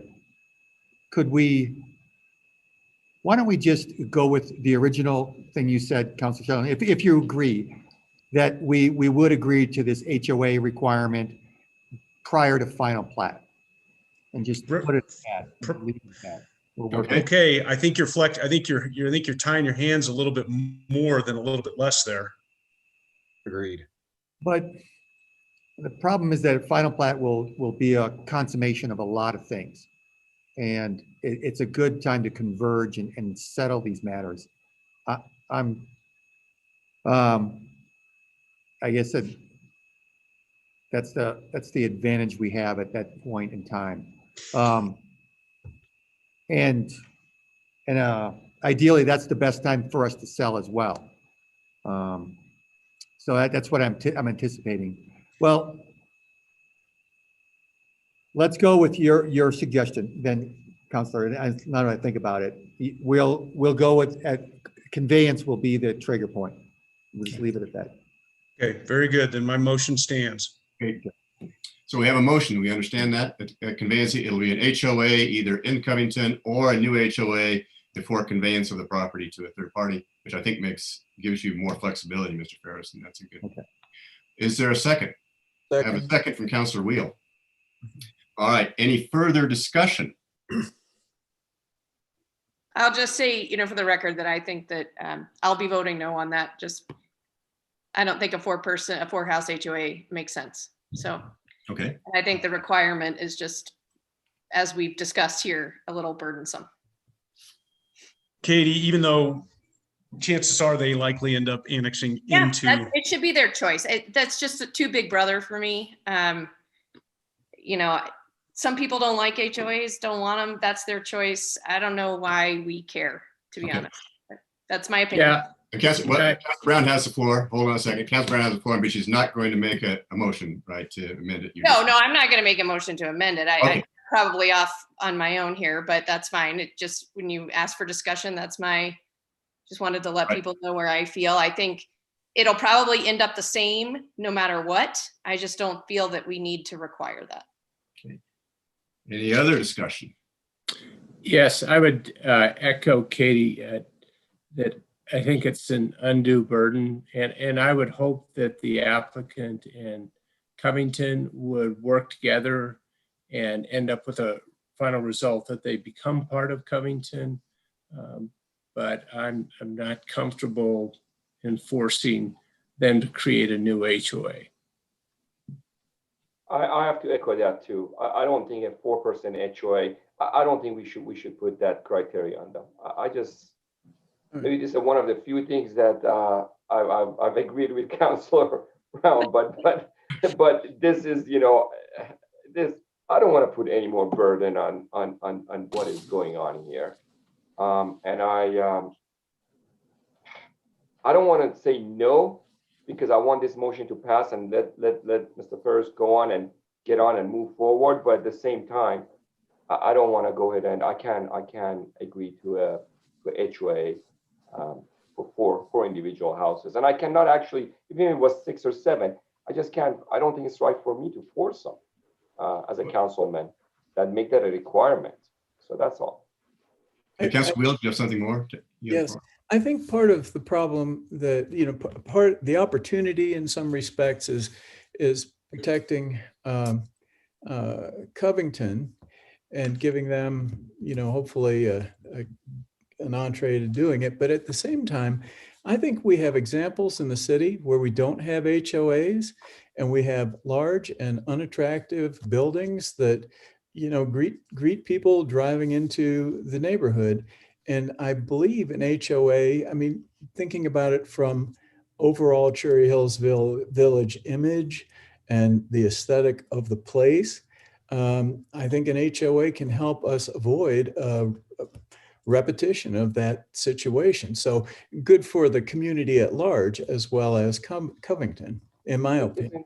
Isn't that an extra motivation for the neighborhood, Covington, to go ahead and actually bring him in and make him as part of the HOA?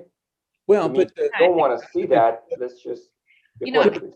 But the document that we're approving is really on Denver First Church. And so Denver First Church could say, well, no, these things might be more marketable if we don't have any HOA or any covenants on the property. So we're basically just asking them to resolve it one way or the other. Well, Randy, I think I see your point, and coming from someone who lives in a large HOA community, I think that makes a lot of sense. Like I said, my neighborhood has hundreds of houses. We don't have an HOA, and I'm sure we have a few that people would consider an eyesore, but I have never, this came up when we passed our fencing ordinance, and the question came up about whether we should prohibit chain link fences. And the discussion was, that's not the city council's job to set design standards and to require that everybody in the city have design standards. That is kind of an HOA's job. But if people don't want to live in a community like that, we have a lot of different, we're a small city, but we've got different feels. Buell feels different from Old Cherry Hills, which feels different from Glenmore, which feels different from my neighborhood. And I think people should have those choices. They should be able to make those choices. At a 4-house HOA, everybody would have to be an officer. You have to have like a president, treasurer, and secretary, and one person. Let's see if there's any more discussion on this. First, we have a main motion on the floor. So we have 2 options. We either could amend the main motion, or as I'm hearing, vote against it and vote it down. And then we could have another motion that could be made with just the 2 conditions and not the 3. So it's up to council's pleasure whether you want. We have a main motion that we have to vote on unless it's amended. So we could take a motion to amend the main motion, or we could take a vote on the main motion. But I'll take a discussion first before we say, and Councilor. Yeah, I've got a question, and probably go back to Steve Harris.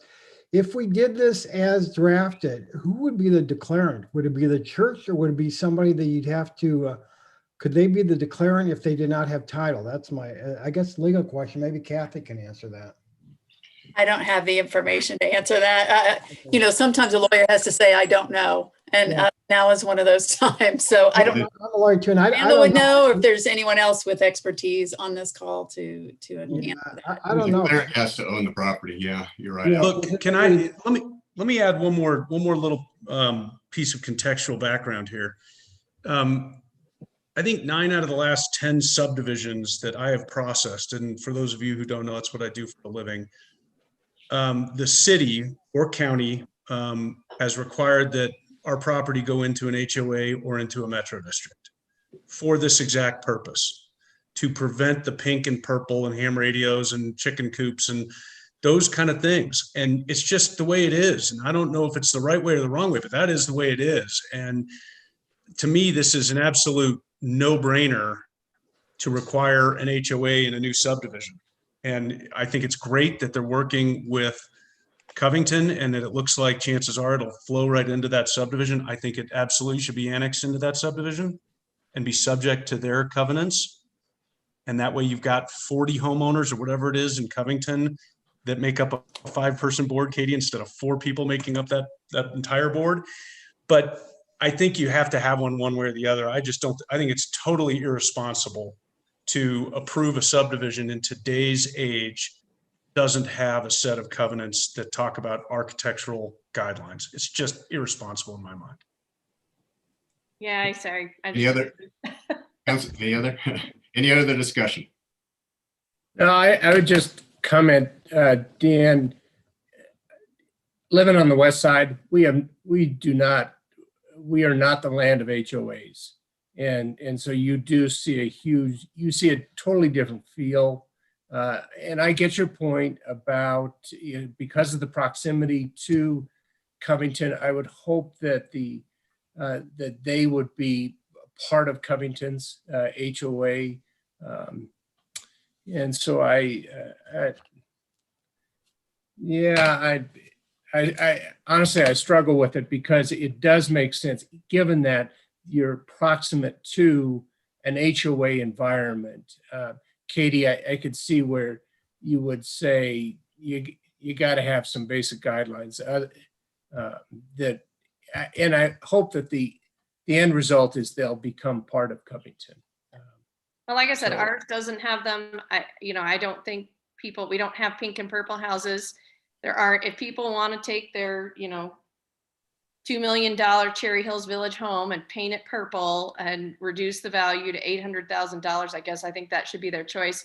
And I think Councilor Safavi makes a great point that there's every reason in the world for them to be part of these new lots, to be part of the Covington HOA, so that Covington has some say in what gets constructed there.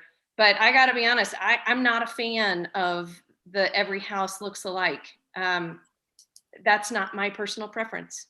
So, there are just different opinions and different preferences out there. And this is just a little bit too far, a little too big brother for me. It sounds like the church wants to create an HOA anyway, and there's advantages to doing that, fine. No, they didn't say that. No, they don't want to create an HOA. They said, what I heard them say is they want to annex into Covington. Yes, but they want to be part of an HOA because that improves, from what they've understood, it improves property values. Great. So it'll probably work out either way. I just think I'm not comfortable requiring it. Yeah, let me just take this one more time. The reason, again, I'm not for this, just because I don't want to impose it on them. I think Mr. Ferris made it very clear. And if I'm wrong, please, let me know, let us know. He said, he has talked to the developer or the folks that you're talking about, that a HOA would improve the value of the property. And that's great. So they do want to be annexed as part of the Covington or set up some type of HOA. The only thing I'm saying is that, at least from my perspective, I don't want to impose it on them. Agreed. That's all. All right, I think I can call for a vote then. Mr. Ferris should be cheered that this is what it's coming down to. Let me ask the question again. All right, Mr. Councilor Blum, Yeah, the question really is, we don't know the answer to that, and that's got a concern to me that who the declarant would be. I think you agree, the declarant should be the landowner. It has to be the owner. I think that's right, yeah. And then the church then would be the declarant because they'd have to do this prior to conveying it. And I guess back to the church to see if that's something they're willing to do. And Well, you can transfer declarant rights once the property conveys Yep. Right. to the next developer. I think it So depends it's on what it is. illegal. This is making it very complicated. All right, unless there's objection, I'll call for a vote then. Is that okay with everybody? So we have two options again. We have a main motion that's been seconded, so we need to dispose of it and take care of it. If we vote no on this motion, we could still take up a motion to take up the as actually outlined in the staff memo. So it wouldn't preclude us from doing that. So, but I'll call for unless there's further discussion, I'll call for a vote. Counselor Laura? Safavi? No. Counselor Wheel? Yes. Counselor Brown? No. Counselor Gallagher? No. Counselor Sheldon? Yes. Counselor Blum? Yes. Mayor Stewart. This isn't supposed to happen. No pressure. You get to earn your pay this time. I'm going to vote no, even though I know that Mr. Ferris knows that this being an HOA is a good thing, and I'm sure it'll get done. But I think it's too, under these circumstances in this situation, it's just too complicated. So I'm going to vote no, but I will entertain. So that fails, but I will entertain another motion based on the staff memo if someone would like to make that. I move to approve Resolution 9, Series 2021, a resolution of the City Council of the City of Cherry Hills Village, approving with conditions a preliminary plat for a parcel owned by Denver First Church of the Nazarene and located in the 3500 block of South Monroe Street, subject to the following conditions. 1, at the time of final plat submittal, all final drainage reports and plans must be submitted, and prior to approval of the final plat, all final drainage reports and plans must be approved by the applicable agencies. 2, as required by city code, the applicant shall agree to terms for public and/or private improvements via a subdivision improvement agreement. Second. A motion and second. I take it there was no further discussion. I actually have a question. So, Okay. so this means if this gets approved as just read in by Katie, that they have no requirement whatsoever through the city or elsewhere, they have no requirement or obligation to put in an HOA and have covenant control. Is that correct? That is correct. But they have made representations in their filings of what they intend to do, but obviously it's not a requirement. It's not a condition of this. It's correct. Any further discussion? Laura? Counselor Safavi? Yes. Counselor Wheel? Yes. Counselor Brown? Yes. Counselor Gallagher? Yes. Counselor Sheldon? Yes. Counselor Blum? Yes. All right, that passes. Congratulations, Mr. Ferris and your whole group, and thank you for a nice presentation, and thank you for being part of the community and working with our citizens. We really appreciate it. Thank you. We enjoyed it and looking forward to moving ahead and all the other agreements we have to do. Thanks. Good luck. Good luck. Okay, new business. Council Bill 2, Series 2021, authorized a supplemental appropriation in the Arapahoe County Open Space Fund for fiscal year 2021 for Hampton Underpass Trail Connection, and this will be Parks Coordinator Black.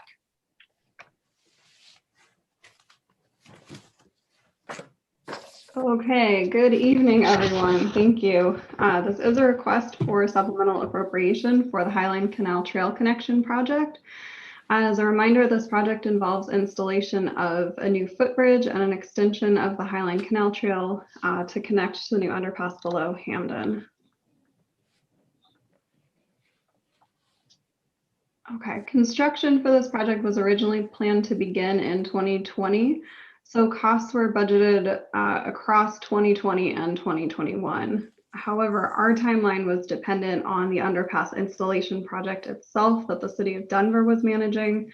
And that project, the underpasses went in on time, but some of the later stages of the project were delayed, which led to a delay in our project getting started. So we only got underway with our portion in late 2020, really right around Christmas time. So nearly all of our spending on construction is going to be concentrated in 2021. I want to make it very clear that we aren't requesting additional funds for this project. This is really an administrative cleanup to allocate the approved funds into the correct year. So the project's on budget. We were actually ahead of schedule. We were able to make up the time that we were delayed. As you can see from the picture here, this is our retaining walls leading into the underpass, which went up amazingly quickly. So we're just needing to shift the funds for this project from the 2020 budget to the 2021 budget. The total remaining cost for this project that we have left that will be spent in 2021 is $708,910. We had originally budgeted in 2021 only $595,000, thinking that more of the bulk of the project would take place at the end of 2020. So our requested supplemental appropriation amount is $113,910. I did want to make a note that the total cost of this project are being offset by 2 Arapahoe County open space grants. I won't go into all of that in this presentation, but there are details in your memo if you're interested. Status update for the project. Our pedestrian footbridge was installed on February 17th, months ahead of schedule. We're super happy about that. Our retaining walls, as you saw from the previous picture, are 90% finished. All that's remaining to be done is pouring the concrete on the bridge decking and the path and getting our landscaping and irrigation installed. So for those few things, we're waiting until we have good weather windows that are better for concrete and for trees. And again, we're ahead of schedule. We're projected to be done in May of this year. I've copied the motion from the memo here for council's convenience, and I'm happy to answer any questions. And this is just on first reading. This is a supplemental appropriation. We need 2 readings on this because it changes the budget. Yes. So it will appear. There'll be another chance to quiz Ms. Black about this all later. That's correct. We'll be bringing it back at the next council meeting as well. Any questions? I'll just open it up. If not, I'll entertain a motion. I move to approve Council Bill 2, Series 2021, authorizing a supplemental appropriation in the Arapahoe County Open Space Fund for fiscal year 2021 for the Hamden Underpass Trail connection on first reading. Second. Motion second. Any discussion? Hearing and seeing no discussion, Laura, could you take a roll call, please? Counselor Safavi? Yes. Counselor Wheel? Yes. Counselor Brown? Yes.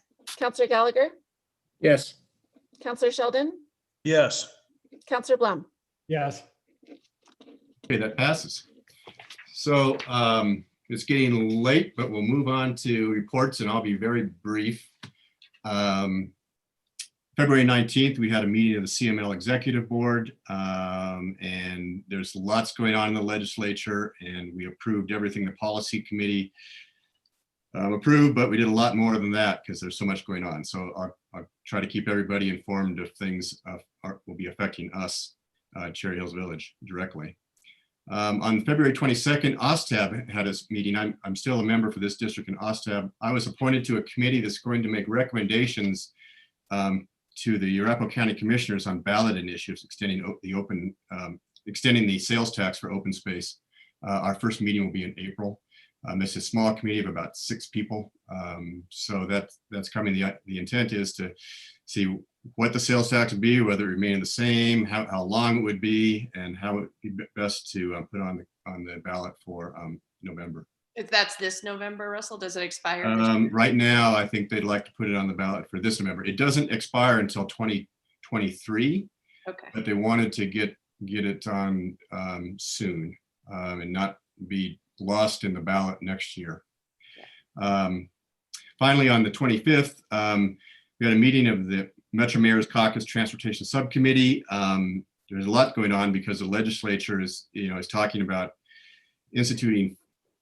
finding money to pay for transportation needs, which they, could be, billions of dollars needed, but they're talking about 500 million finding someplace, and they're talking about it from fees, which rather than taxes, fees on gas. I'm not sure how it's going to come out, but they're going to come out this month with kind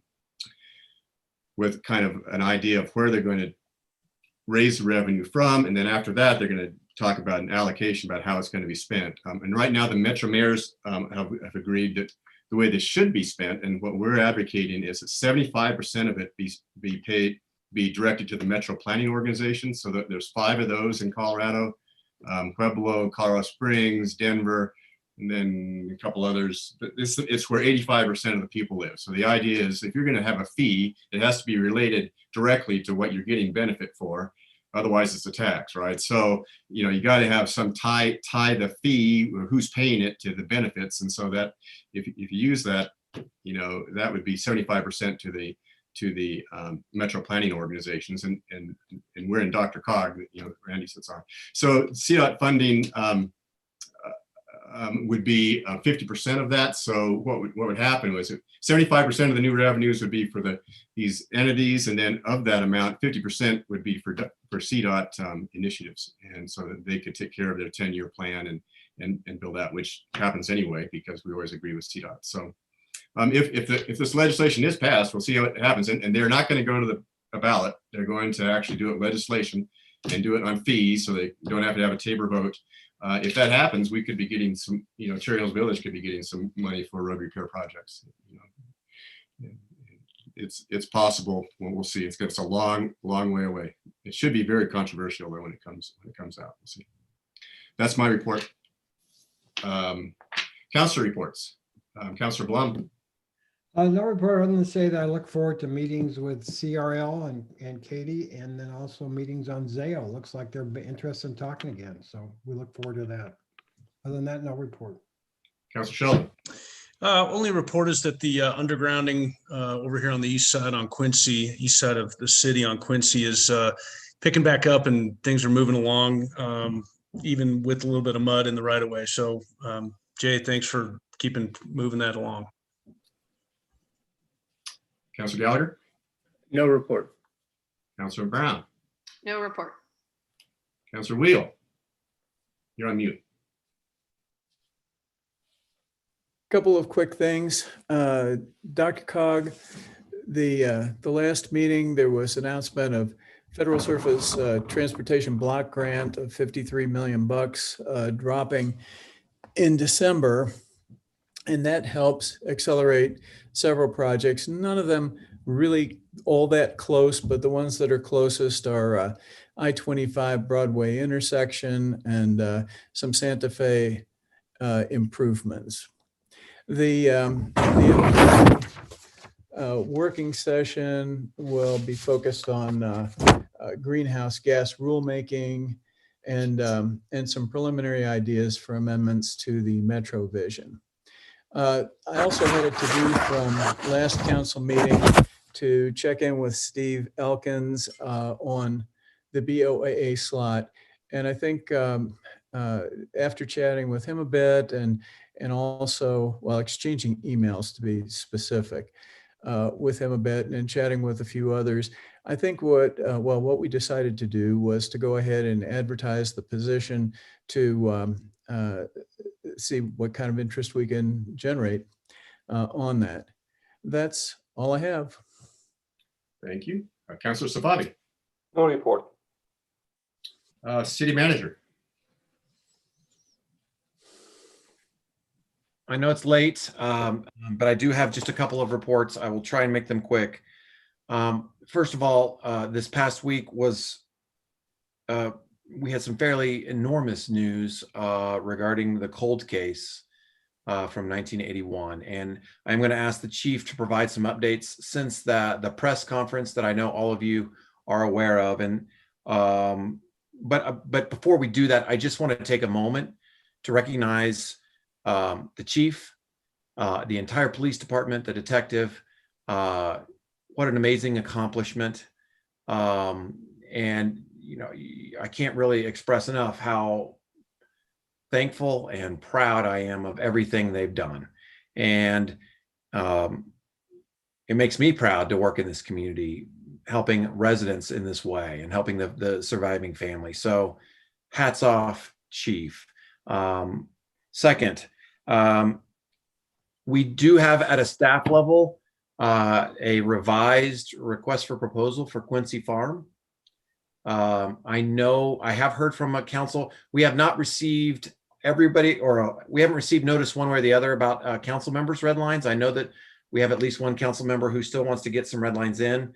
What I would propose to city council is so that we have time to receive those red lines and incorporate them, we would schedule the RFP for an additional conversation on April 6th, and fingers crossed it would be a final version so that we could get that out a few days later.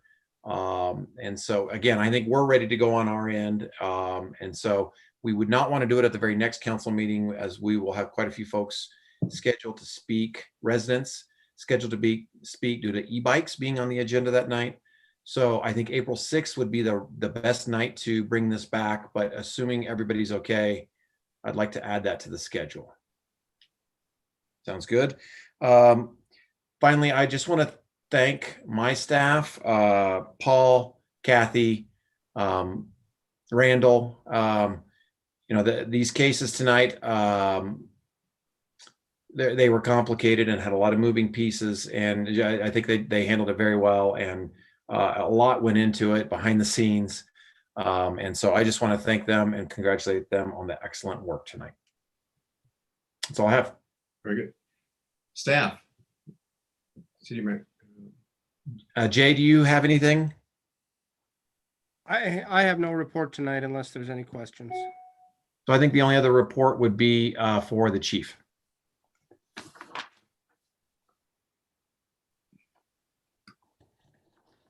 Chief, you're on mute.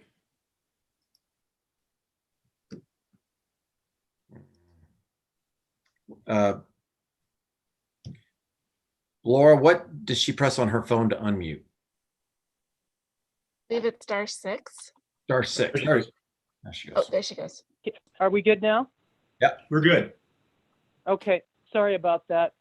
Earlier thing was a dog incident. My apologies.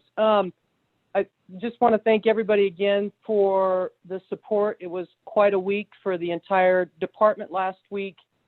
You know, as I tried to explain at the press conference, you know, no one does this alone, but we just wanted to make very sure that coming from our agency, that the focus was on the victim and quite frankly, her sister, who's the only surviving family member. So I just thought you all might be a little bit interested. We had some amazing help from the county, Vicki Magoya over there, who's on their communication staff, basically their PIO, that helped us get a lot of this stuff out. And this story was picked up in a lot of places. Obviously, all the local news channels covered this. People Magazine picked it up, the New York Post. There was an inquiry from the United Kingdom. True crime, law and crime. UK picked it up.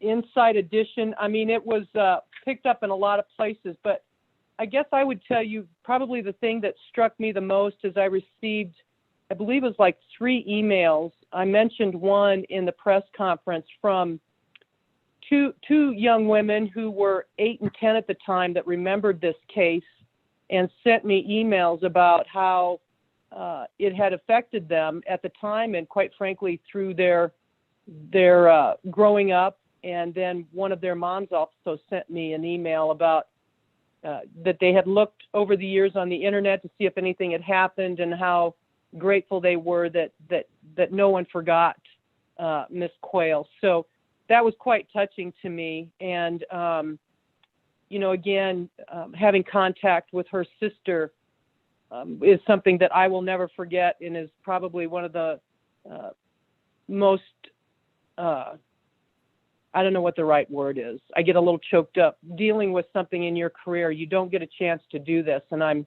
just so grateful that we could make it happen. It's not done yet. And the suspect will be transported to Arapahoe County sometime this week, and then the court system will take over. So again, my thanks to everybody, and we'll keep everybody updated. Thank you. And that reminded me of something I wanted to raise too, is that I did speak with DA John Kellner, and he offered to come and speak to us about this case and also about Devonshire. He can't say much about this case, obviously, just procedural stuff, but he can talk to us about the Devonshire case. And so if it's okay with everybody, no objection, we can zoom him in, ask what his schedule is. He's a nice guy. It'd be good to know him anyway for us to. That'd be good. Yeah, that'd be Okay. great. Yeah, thank you. We'll get that scheduled. Hey, Chief, the rest, we all overlooked saying thank you, but thank you to you and your team. I know we all were just kind of wrapped up in that big, long land use case that we just had, but thank you for you and your team that took care of all that cold case work. And that's really impressive stuff. So thank you from our community. You bet. All right, City Attorney. I'll be quick. A lot of fiscal and contractual matters I continue to work with. We're working on Comcast agreement pursuant to our last session. So we got some more work on that coming up tomorrow. And then city manager and city clerk Gillespie didn't let on this, but the city has passed its inaugural audit from the Colorado Bureau of Investigations. That was a new thing, required new policies. Ms. Gillespie did a lot of hard work on that. Lori Strand in my office, who I don't believe many of you, if any of you have met, but they did great work on getting that done. And so I wanted to let you guys know about that. That's a big deal. Yeah, that's it. Good. Well done. All right, yeah, well done. If there's nothing more, I'll ask unanimous consent to adjourn without objection. Is there objection? Moved. There none. We're adjourned. Yeah. Good night, everybody. It is. Good night, everybody. You should probably say what time it is. 10:01. Oh my God.